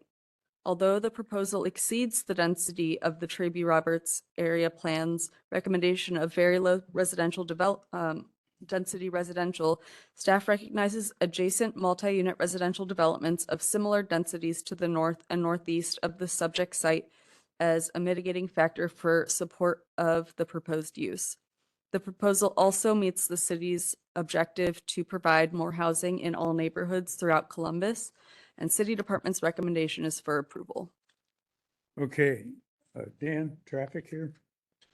Access to this site is under the jurisdiction of the Franklin County Engineers Office. A traffic impact study has been approved for this application, and the necessary traffic commitments will be incorporated into the ordinance for the companion council variance and referenced in the ordinance for this application. Okay, and that'll happen at city council? Okay. Are there any speakers for this tonight? 1, 2, 3. And Area Commission? Okay. All right, Michael, would you like to add to the? Yeah, thanks, Mr. Chairman. I'm here this evening on behalf of LDG. 4 members were present for the October member, and I'm not going to be as extensive, but I do think I owe it to the members that weren't present and perhaps didn't see that meeting to provide some additional information. LDG is the largest provider of affordable, attainable housing in the United States. They have approximately 28,000 units that they have developed since 1994. And out of all of those units, only one time did they ultimately sell the units. And that was a site that had about 164 units. They are the largest and best developer because they take a very holistic approach to attainable housing. It's important to note that this is not the classic workforce housing at the 80% AMI, which allows you to have tax abatements for market rate projects.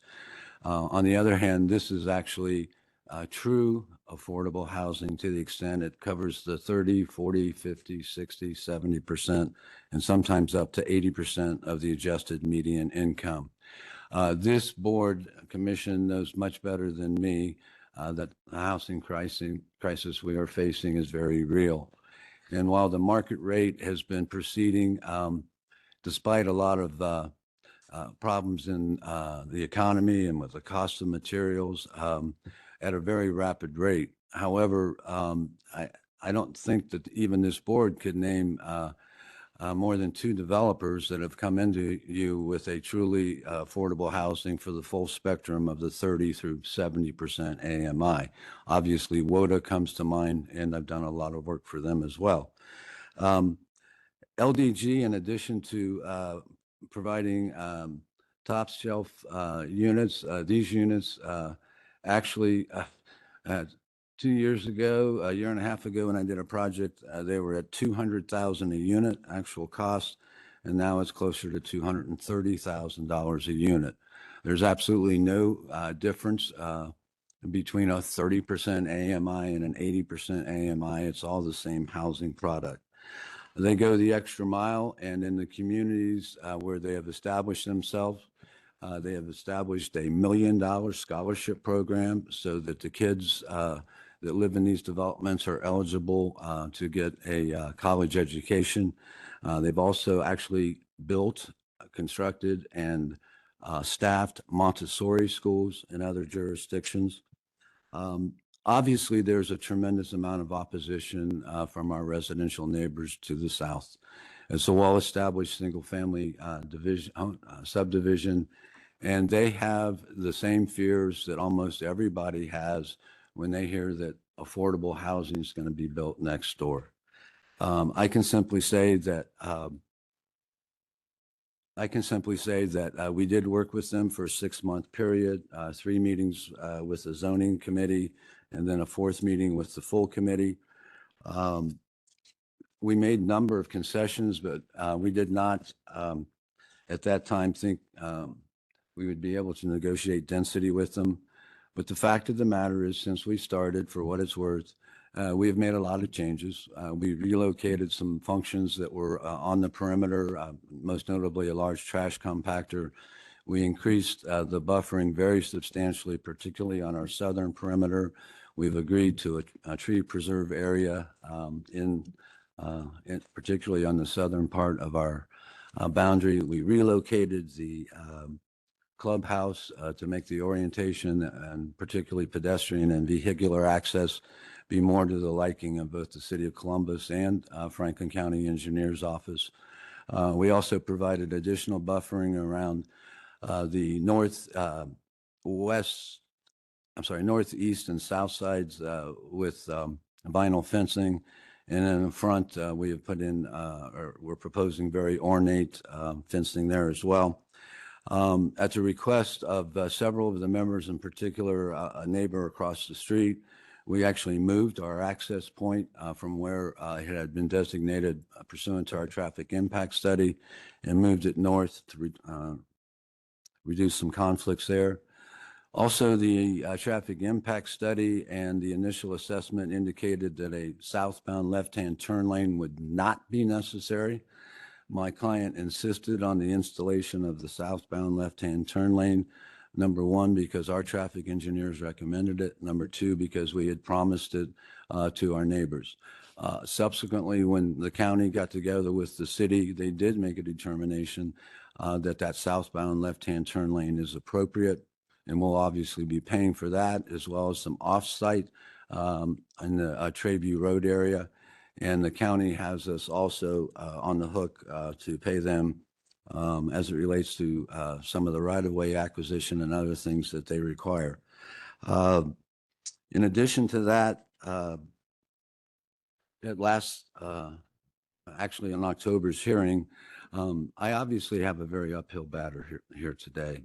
There were 4 members here. Mr. Fertelman was very candid. He believed it's, I think I'm quoting correctly, that it's a good project, a good developer, but it's a bad location. And the maxim has always been, Dan, you're right, location, location, location.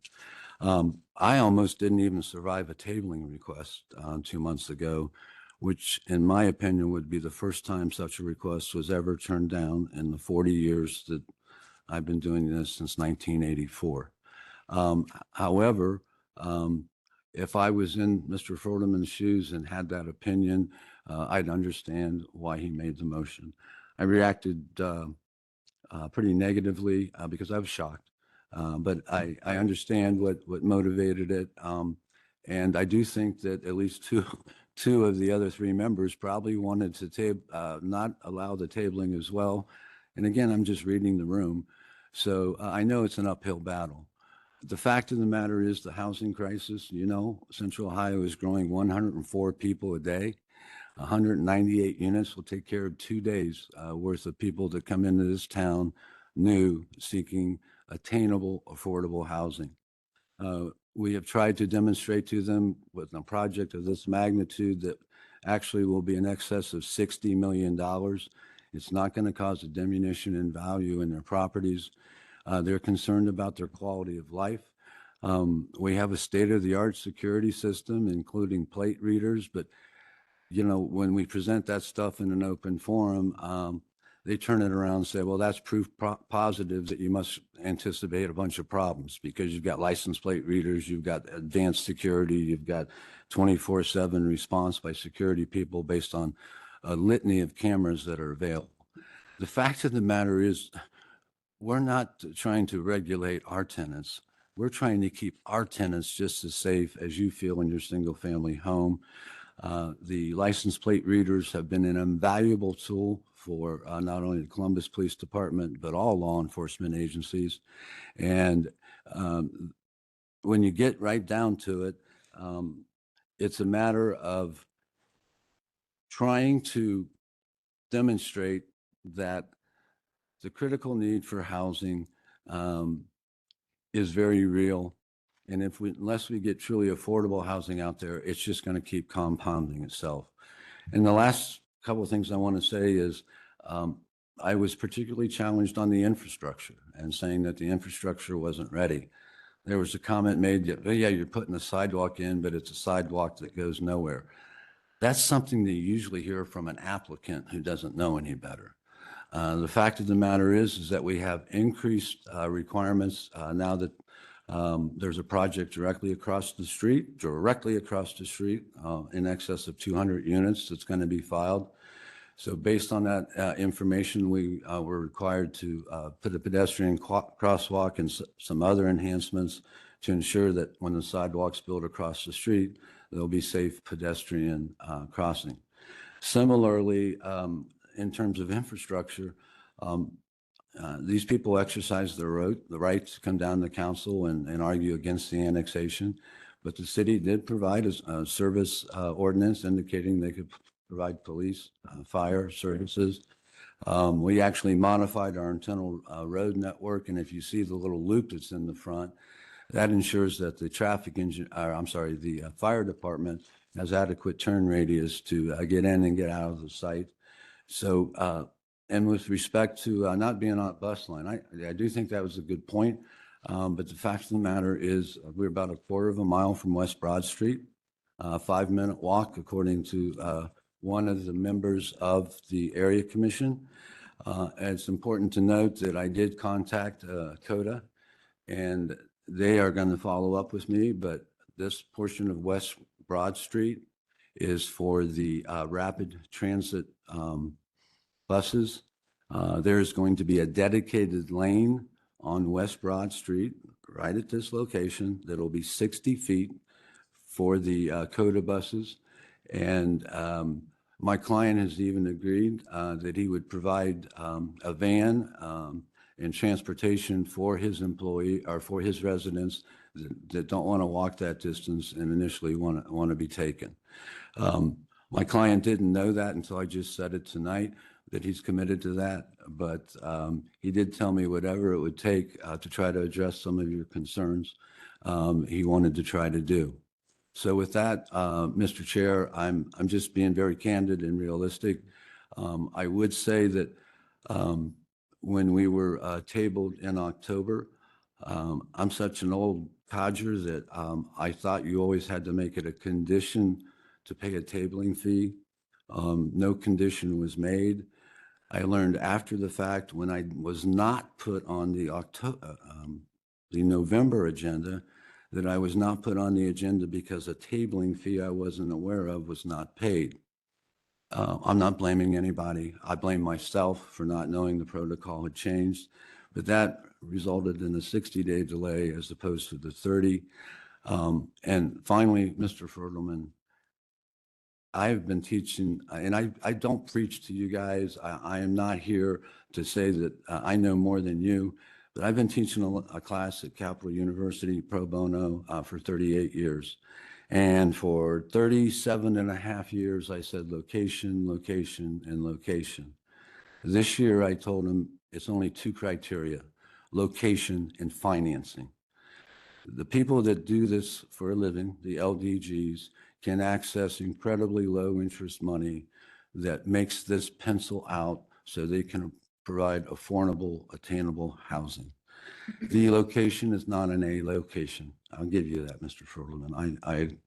But it causes cause for pause when it said that nothing can be done that would change your mind. But again, I'm not criticizing you because I've known you for a couple decades, and you say what's on your mind, you don't have to worry about it. So I just wanted to clear the air a little bit, and I'll be happy to issue a rebuttal to the extent necessary.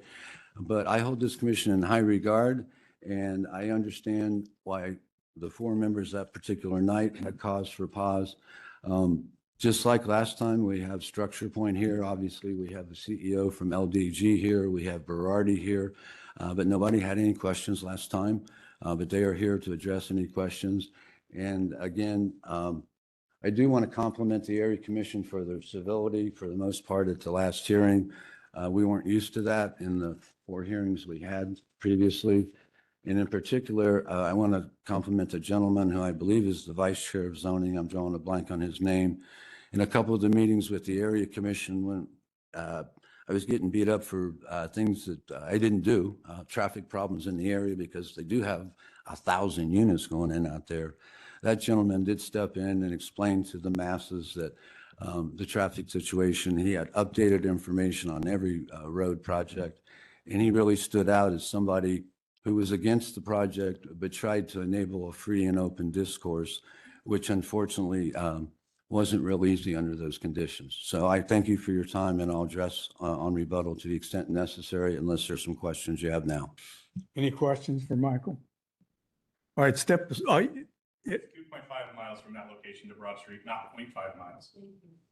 And and try walking that in the winter when they don't plow those streets. There's no sidewalk there. There's no sidewalk all the way down. Thank you for your time and consideration.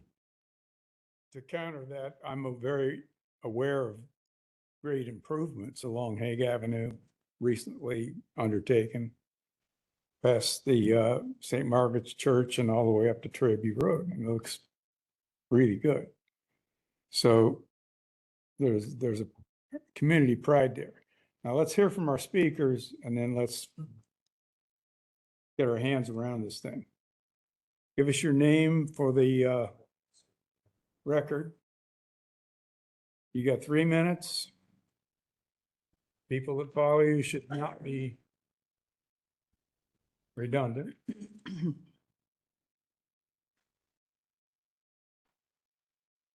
Chair Fitzpatrick and board members, my name is Rita Cabral. I reside at Scioto Woods neighborhood. I am a commissioner with the West Scioto Area Commission. And further disclosure, I am past zoning chair. The area commission has asked Mick and I to attend this meeting and speak. You made the announcement earlier and our commission was not aware of any changes that were made in addressing this development commission. So I am going to ask Mick to speak during my presentation and explain the map that is up on the screen. Okay, is that all right with you? You got 3 minutes, any way you want to do it. And all right, we're okay. Got a tag team, we'll listen to the tag team. All right. Over the past 5 years, within a 1.5 mile radius of this site, the Area Commission has approved approximately 7,500 new beds. Despite this unprecedented pace of development, no corresponding investment has been made to expand public safety resources, emergency services, road capacity, or core infrastructure. The cumulative impact is now unmistakable. Traffic volumes have increased, travel times have worsened, emergency coverage is stretched thin, and basic services are more difficult to access. Compounding this issue, the area has lost several retail businesses directly due to the construction of new apartment communities. This ongoing loss of neighborhood retail amenities places a burden on residents who now have fewer accessible options for essential goods and services. While Columbus faces significant housing challenges citywide, growth must also respect and support existing communities, something this proposal fails to do. This application is fundamentally misaligned with the established development patterns in the area.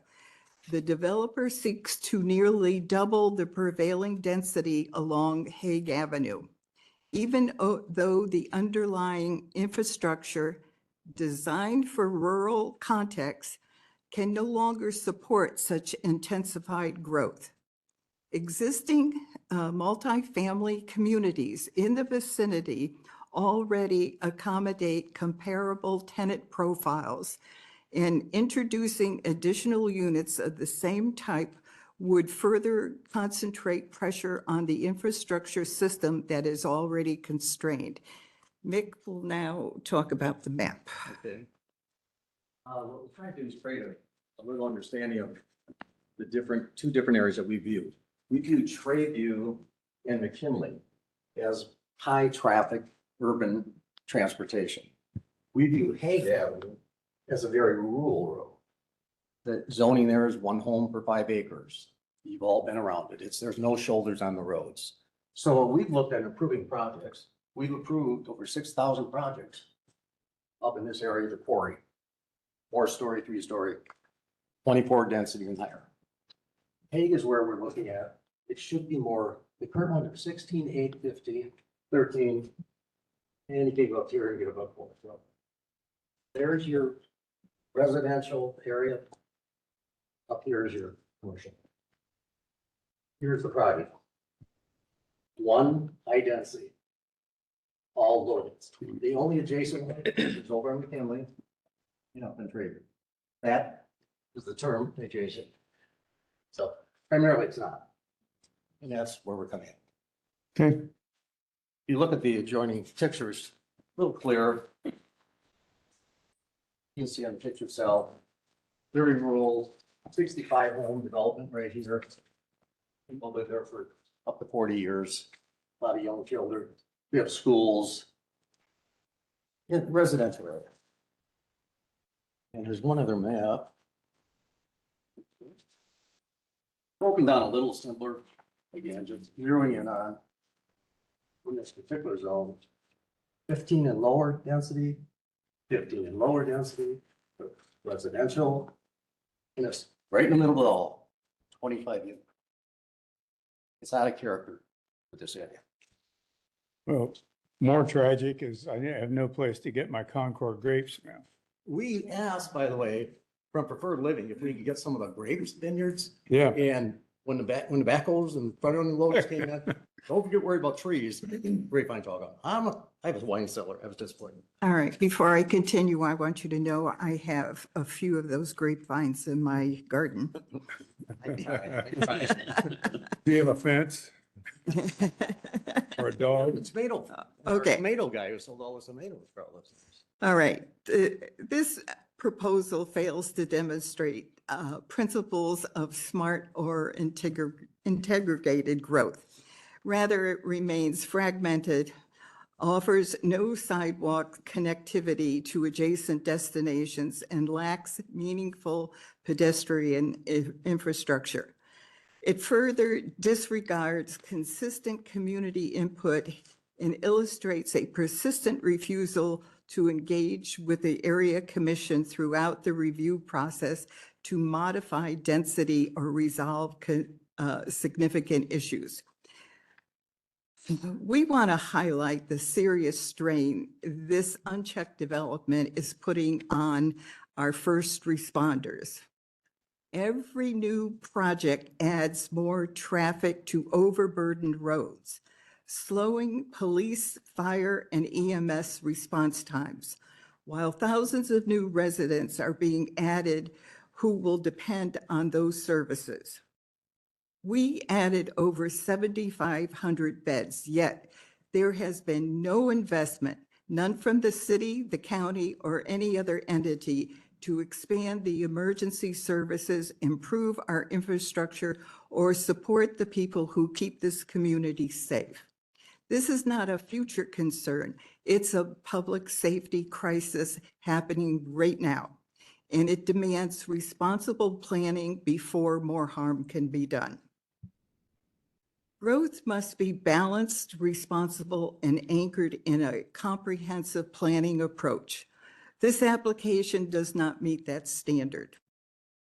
Our recommendations include adjusting project density to be compatible with the existing development on Hague, contributing to the expanded police, fire, and EMS service capacity, implementing infrastructure improvements in proportion to project impacts, developing a plan to reintroduce or support essential retail services in the area, engaging in sustained collaboration with the area commission and the wider community to address persistent concerns. Now, what measures does the Development Commission propose to mitigate the current lack of retail services, the shortfall in essential community resources, and the rising public safety challenges present in this area? We would be happy to answer any questions. Any questions of the applicant? Or the commission, the area commission? All right, let's move you aside. Let's talk to our other three speakers.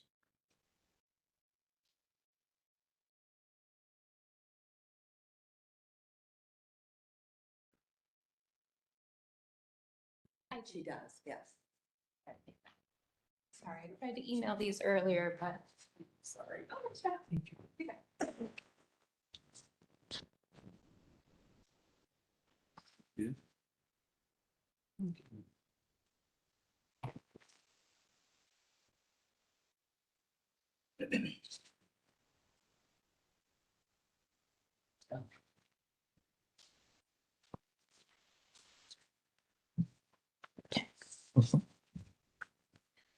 So we're gonna go to Anita's present. Okay, you got 3 minutes, so get Yes. rolling. Absolutely. Just have it up. I'm waiting for Ms. Lewis to bring up the presentation.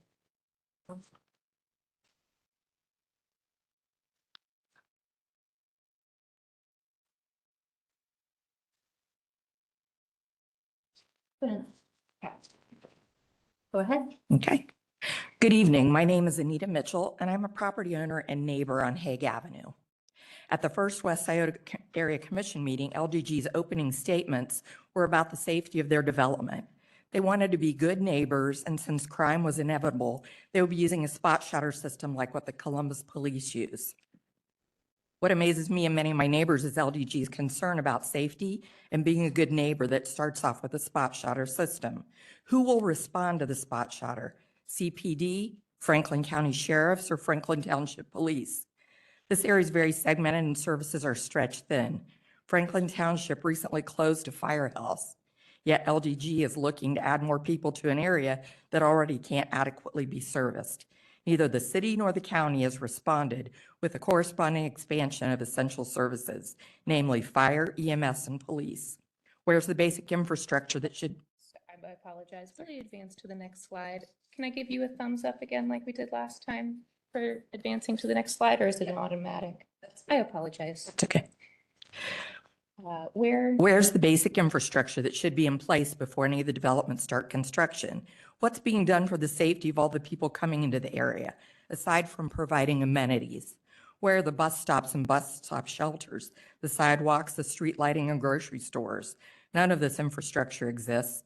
Currently on Chippewa off of Hague Avenue, there's a school, and every day at drop-off, the pickup traffic is backed up on Hague Avenue. Some days it's been so bad I've waited 30 minutes just to move a half mile to get into my driveway. One neighbor needed medical attention and the squad couldn't get through because of gridlock traffic. Drivers get angry and pull into our driveways all the way up to our homes, 200 to 600 feet to turn around so they don't have to wait. Sometimes they jump the curb and drive through our yards. Other days there's horn honking, profanity yelling, and tires screeching. I brought this up at every development review, but these issues keep getting kicked down the road. These issues are never resolved because of the fragmentation of this area. The last developer told me the school wasn't his problem. Yet the traffic that all these developments bring certainly adds to the neighborhood problem exponentially. There are no sidewalks on Hague Avenue, yet children from this school walk home during this time of high tension. The Zillow walk, transit, and bike scores for these areas are very low. There are no COTA buses that travel down Hague, so people walking from Whispering Creek to the COTA bus stop at Trayview and Hague, they walk in the rain, snow, and extreme heat, carrying items with children and at times while pushing strollers on the street. During daylight savings time, it's dark when many of these people are walking. Area development has resulted in a net loss of retail.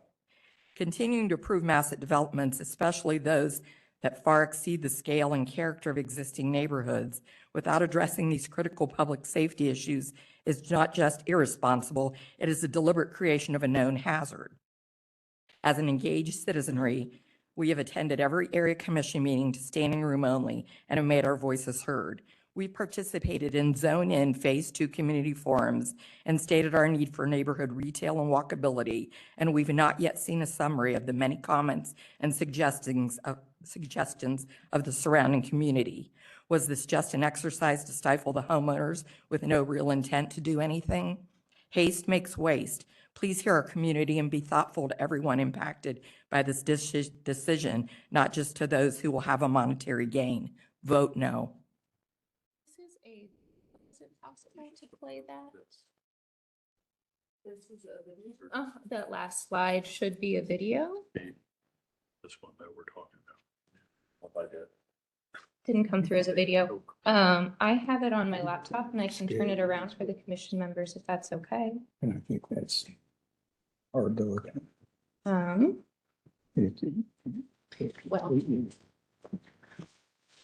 we enter That's what it is. There we go. Yeah. This is what it feels like to walk down Hague Avenue currently. It's just a 30-second video.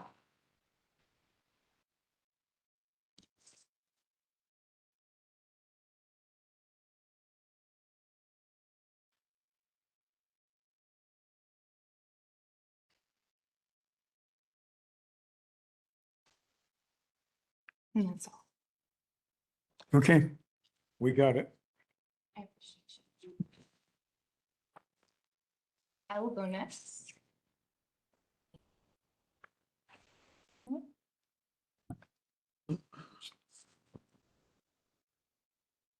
Okay. On to Alex's presentation. Alex presentation, yep, that one. What, give us your name for the record. Yes, my name is Alex Nichols. Okay. All right. Hello, my name is Alex Nichols. A big thank you to the commission members for allowing us to bring this issue to you once again. I'm here to speak on the environmental impact of the LDG's plan to rezone and build on the property located at 1696 North Hague Avenue. The Urban Forestry Master Plan recommends protecting trees during development, preserving the existing tree canopy, and managing the urban forest to have a broad range of age distribution.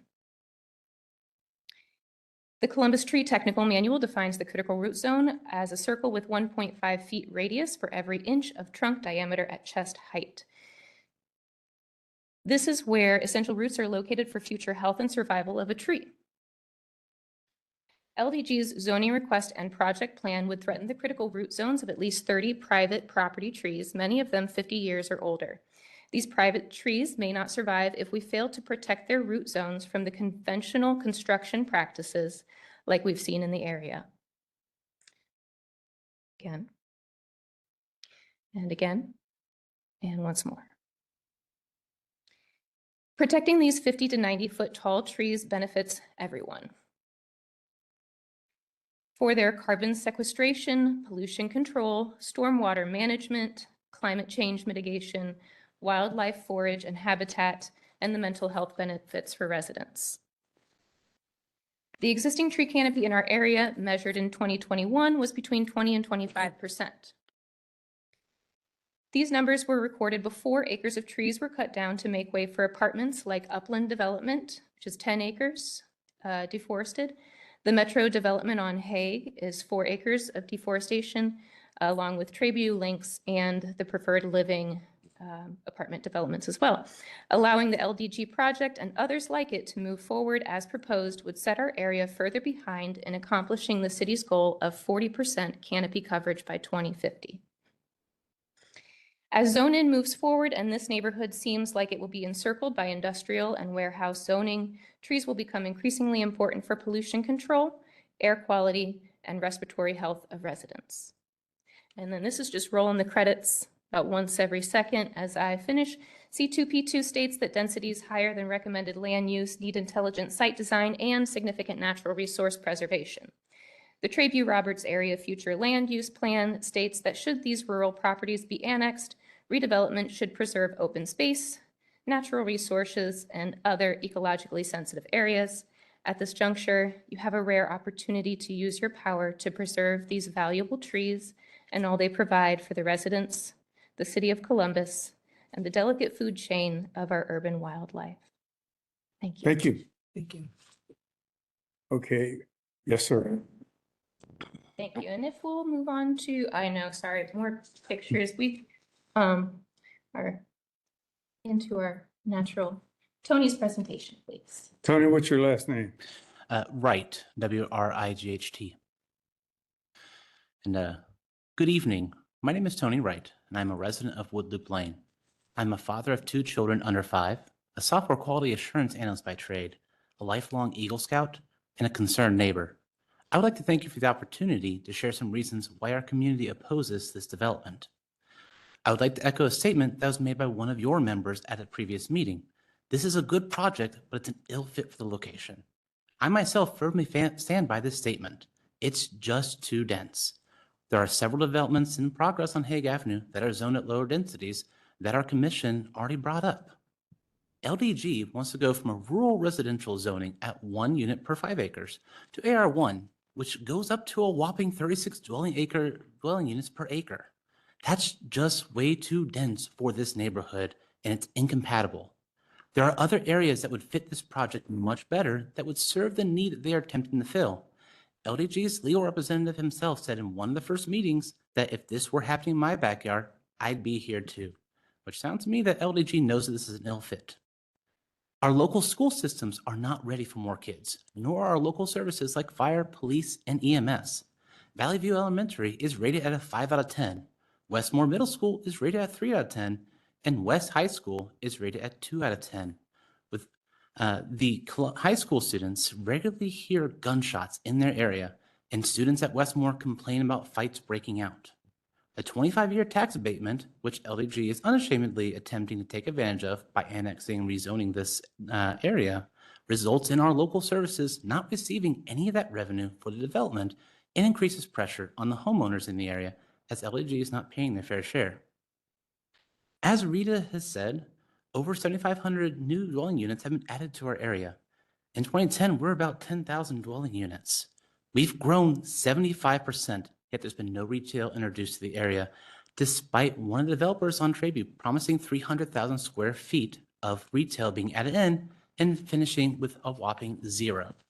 Another apartment complex shuttered the existing commercial buildings that house a grocery market, a small one, a small restaurant, and a game store, and replaced it with their development.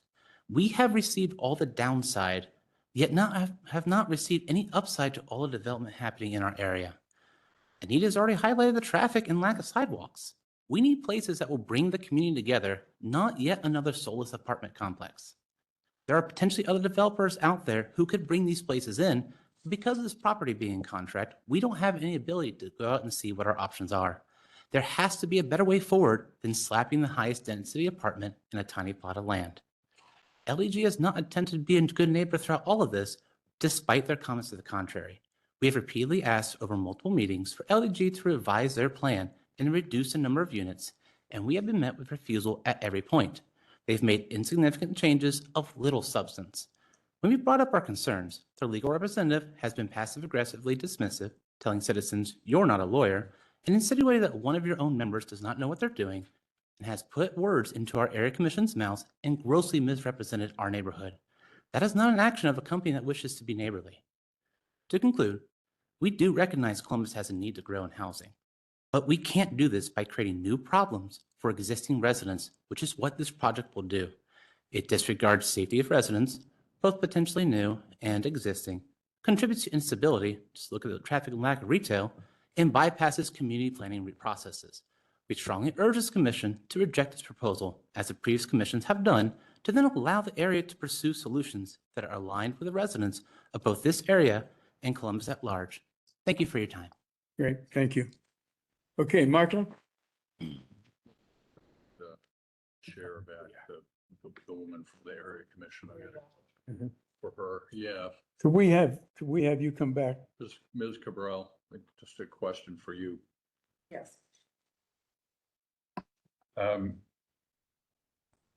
So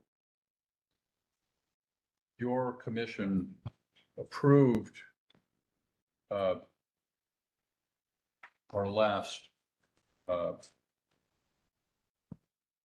application for the corner of Trayview and the railroad track.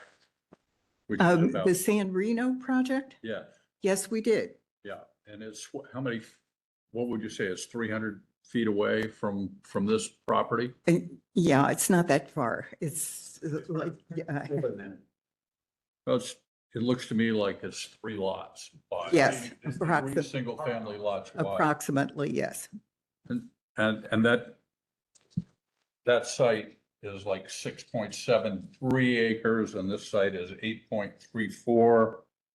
So 100 units just went in on the corner 20 minutes ago. And this is all your area. And we didn't hear a peep out of anybody to speak about that. There's already units there. It's already an apartment. It's not. Right here. Road, sir. Trayview, Right here. We're It's right not here. a traffic high business area. There's low business now because they tore them all out. 400 feet. Greenfield, sir, it is an expansion. I'm just asking the chair the question, what makes this 400 feet? Trayview. We don't have it in us to come to 100 meetings. Trayview is a, I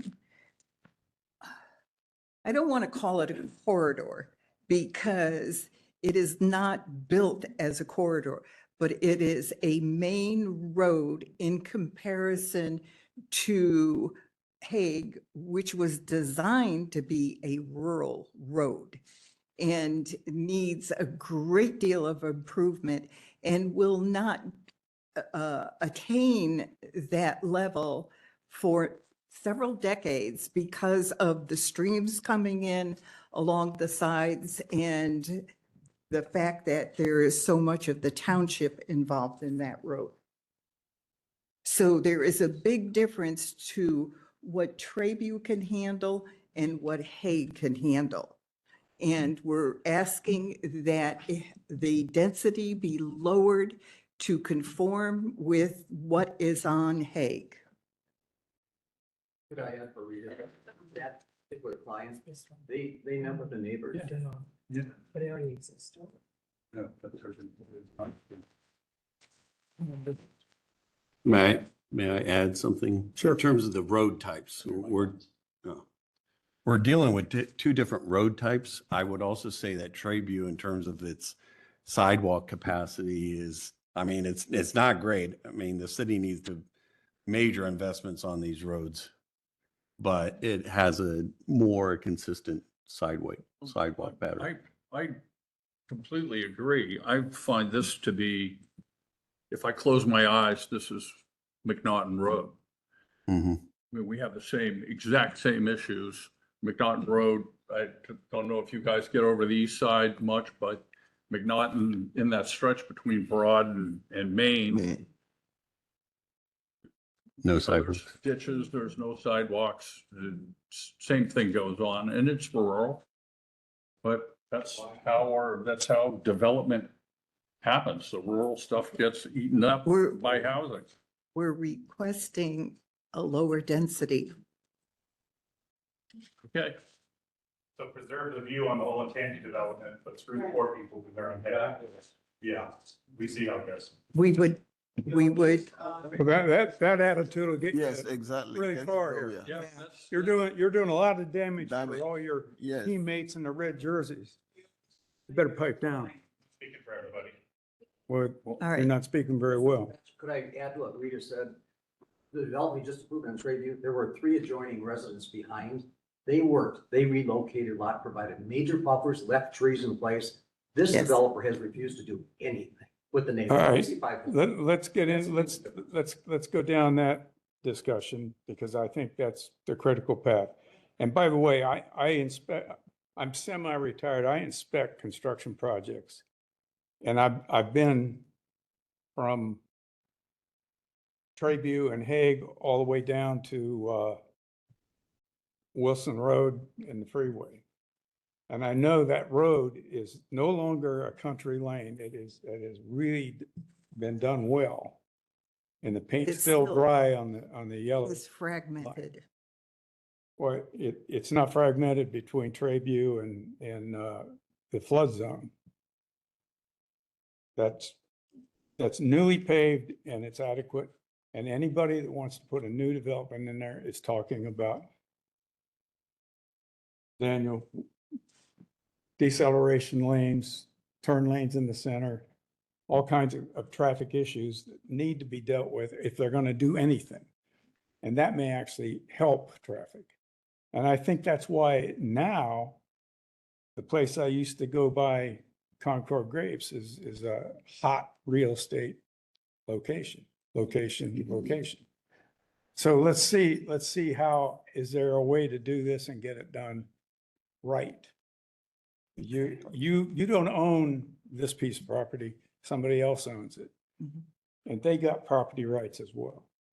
So what can be done to make whatever happens there come out right? And something has to happen different than what's there now, but what? What is that? Well, let's have you get back in your chair. Let's bring the applicant up here. Got a lot of opposition here. Understood. And frankly, if these buildings in their exact formation would find their way to the property that BMW Finance used to sit on, there'd be no questions. Yes, sir. If this was put on the Tuttle Mall fringe, no problem, none. Frankly, as an architect, these things are out of scale with everything around you. And that's an issue, and I have fought those kind of things before. Sure. It just doesn't fit. How could you try to make it fit?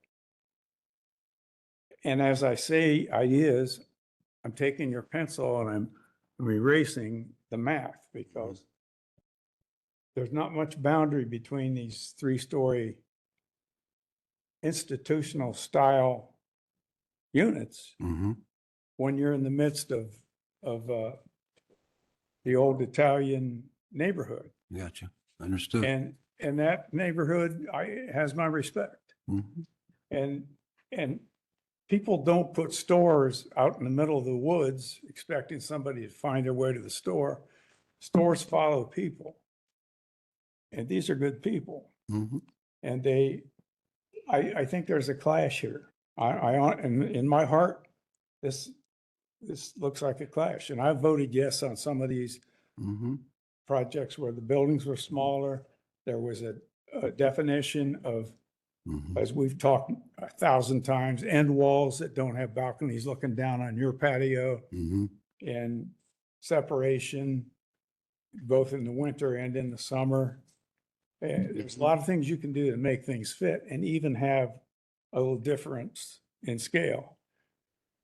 When this appetite for more units came up a year and a half ago, I looked in the mirror and said, what about all those people that we said, you can't do that. That's too harsh. That's too heavy a hand. That's an intrusion.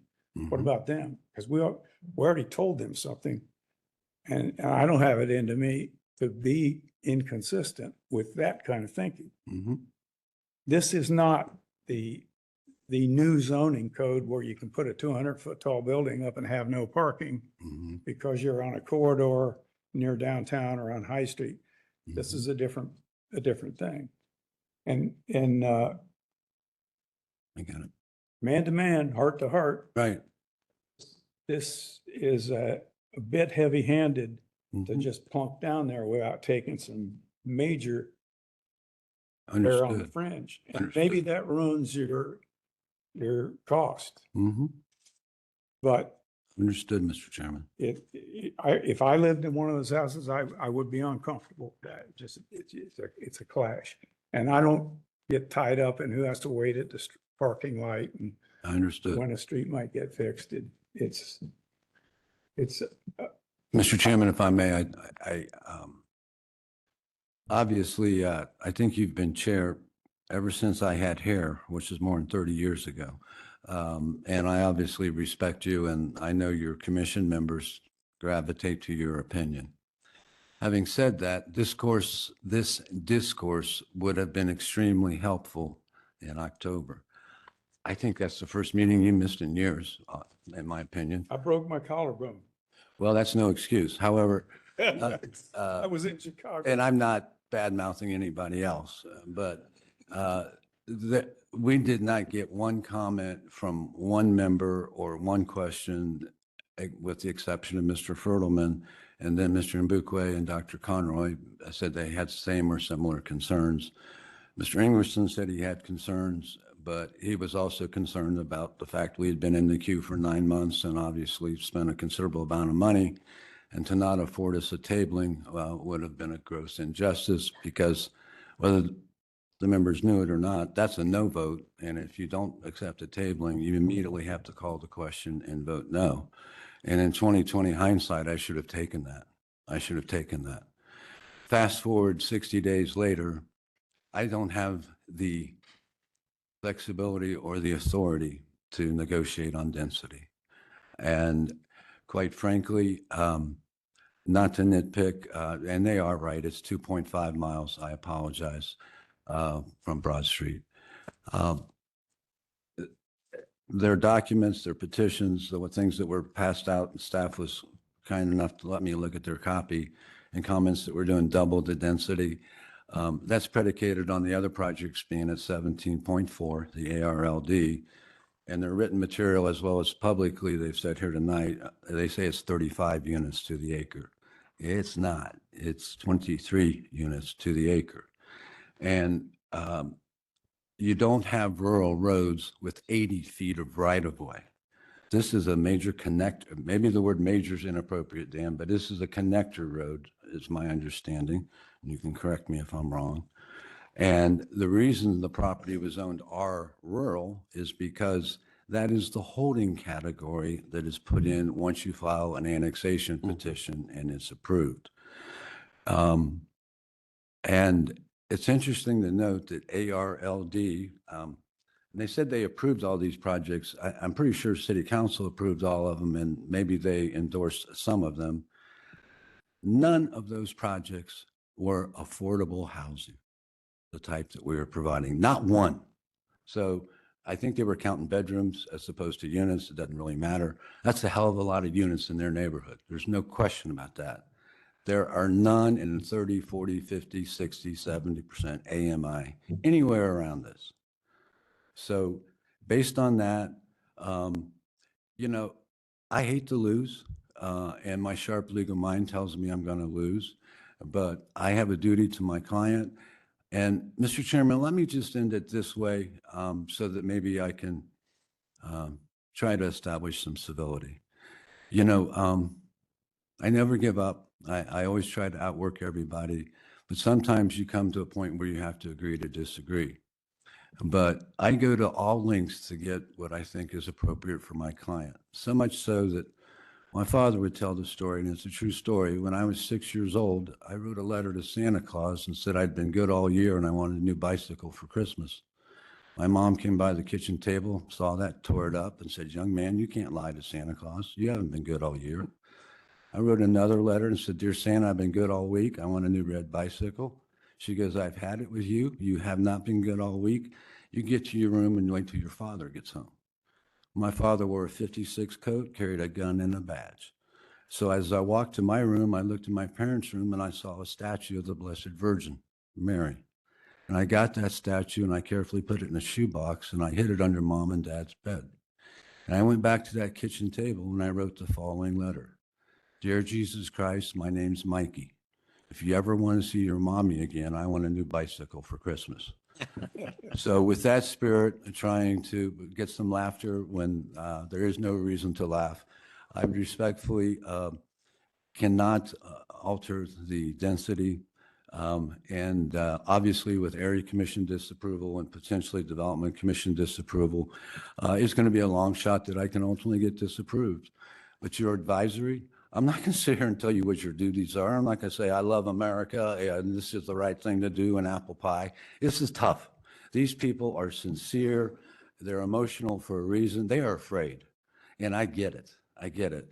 But having seen their projects go vertical, I got the fever to help these people, not so much the client, but the people that they're serving. Something has to be done. I understand if you can't get there tonight, but I'm giving it my best shot. And it's late. You've been through a lot of hearings. But if there's any questions, I can try to address them. I do appreciate the discourse because I respect your opinion. There's a remote possibility, whatever happens here, that my client may instruct me to go back and then he heard something. Put yourself in their shoes. they were torturous meetings at the area commission, as they all can be, okay, but these particularly so. And you had staff that was there. And then they came here, and it wasn't an optimum hearing. And then their dumbass lawyer didn't know he had to pay a tabling fee, and they got continued automatically with no notice. So I'm to the point where obviously their funding is all predicated on this project. And if I don't have something, done by February, March, probably February, then this project is not going to go forward. So that's it. I thank you for your time and consideration. And I still respectfully ask for your support. Thank you. You know, Michael, I took a year off from being an architect and went in-house with a developer, Walter Crum. I learned a lot. And it took a ton of work to get ARLD approved in Worthington or up in the north end of Columbus, anywhere. It was a big accomplishment. We had, who was the great silver fox that, Smith. Harrison Smith. I mean, we had a lot of help from a lot of high-powered people, but if it was sideways with what people wanted to see, or a young man told me about a project. There was a CVS plan for Whittier Street down in the south end. Okay. And he said he grew up on Studer Avenue. He was going to raise his child on Studer Avenue. And this CVS was an intrusion into the peace and quiet of Studer Avenue. And I immediately changed my mind that $1 million investment in an area that could really use $1 million investment should not be done at the expense of what he was building on Studer Avenue. Understood. And this is not totally dissimilar to that. And we're going to see the same dialogue. I mean, we're going to see this for the coming years because the city has laid out these rebates or financial advantages to go find a place to put something. And the city would just love to put them anywhere between two streets. They don't care. They want to get a population count. Yes, sir. But when I've gone through this, sitting in this chair for 30 years, made a lot of promises to people, made them promise to put fences and trees and space between their components. And I can't go back on that and say, all right, I'm riding a new horse now. Let's do a new thing. This is an institutional kind of use. Plunking, it wants to plunk down because there's no houses yet built on this piece. It intrudes to the point, just like that Studer Avenue example.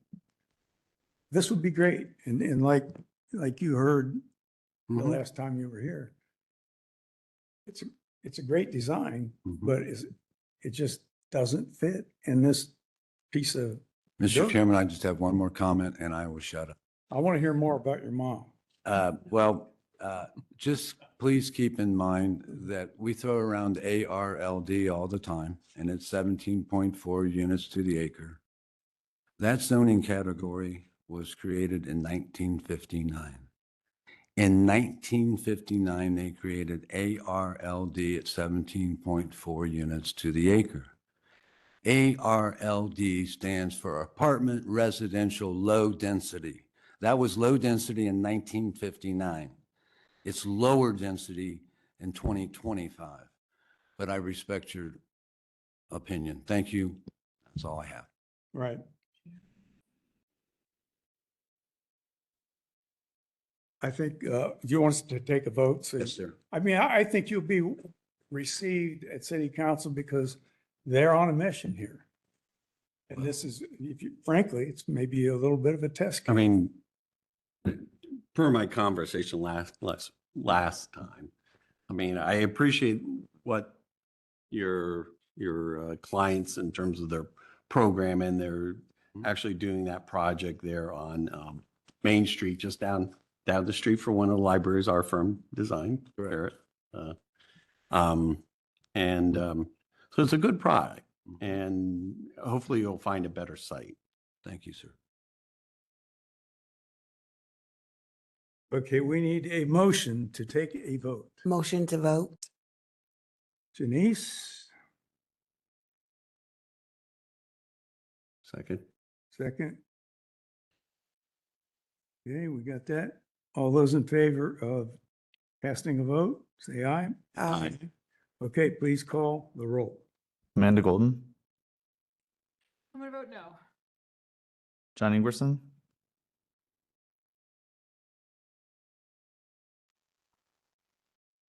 Still needs some work. But I'm gonna vote no as well. Jan Wukwe, Mr. Michael, you said that your client may not be willing for a lower density. I hope he rethinks that because I don't think the neighbors are against the development. They are talking about density.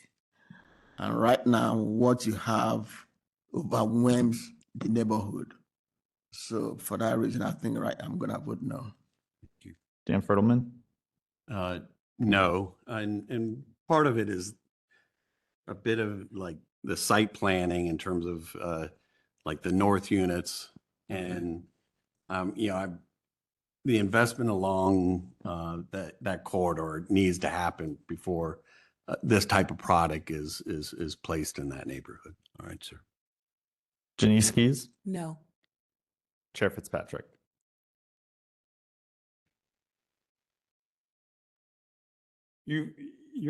This has failed. Understood. And back in those days when ARD was thought to be a big deal. Oh, I can. They also, the gospel also said, don't ever be a pioneer. Amen. Amen. You are cowboy hats and spurs. You are a pioneer here. Because Yes, sir. you're carrying a torch that it's round and it doesn't fit into this neat little square hole. Understood.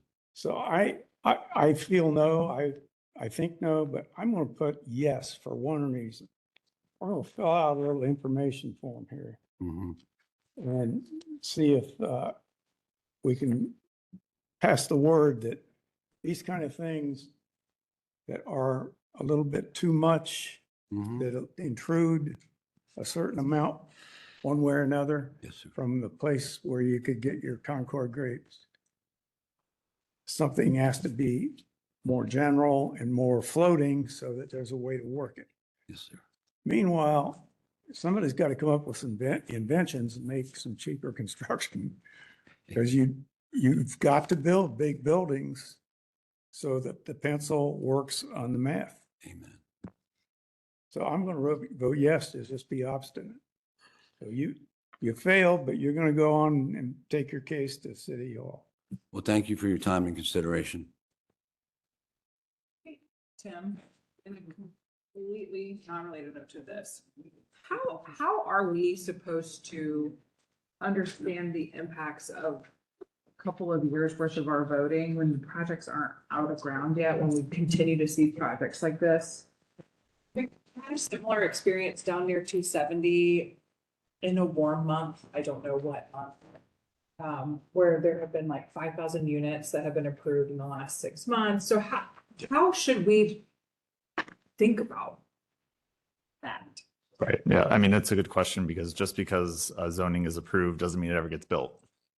So, I mean, that's a good question. I don't know. But we do go and do site visits and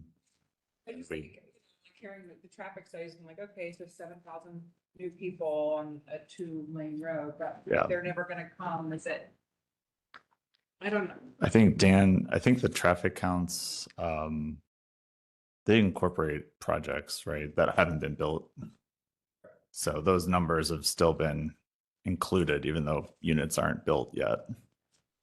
Because they could be, like, once you get the zoning established, then it can be built, and we don't have a statute of limitations or anything, so. But I guess I want to talk about road quality though, too. It's like, so you have this traffic count, but what is the road section? How are pedestrians accounted for? Because, the traffic count, does that deal with a pedestrian shed? I don't think it does it? No, it doesn't. What about Yes, cars and safety? Dan? So in terms of how the pedestrian mode is dealt with, number one, we have the Department of Public Service sidewalk and shared use path requirements, rules and regulations, which that, requires developers to, construct along their frontage, either sidewalk or shared use path if identified by the Bike Plus Vision Network. We also have the code section 4309.08 that was added about a couple years ago that requires developments in certain cases to connect off-site pedestrian infrastructure either to nearby sidewalk networks or nearby bus stops. In this case, because there's a transit supportive initiative project to construct shared use path along Hague Avenue, we require the developer to commit to a crossing so that this development, would be able to cross Hague Avenue so that people could access that path when it becomes built. When is that path slated to be constructed? That is in the initial phase of the Transit Supportive Initiative plan. So they have the 2025 through 2030, that bucket. Probably more 5 specific, years or more. potentially. We were told that was just a plan. I wouldn't necessarily know more than that. Yes, I didn't ask. Yeah, yeah, we have microphones on. This is not a sanctioned meeting. Let's have a motion to terminate the meeting and go home and have some turkey. Come on, Concord one. All those in favor? Aye.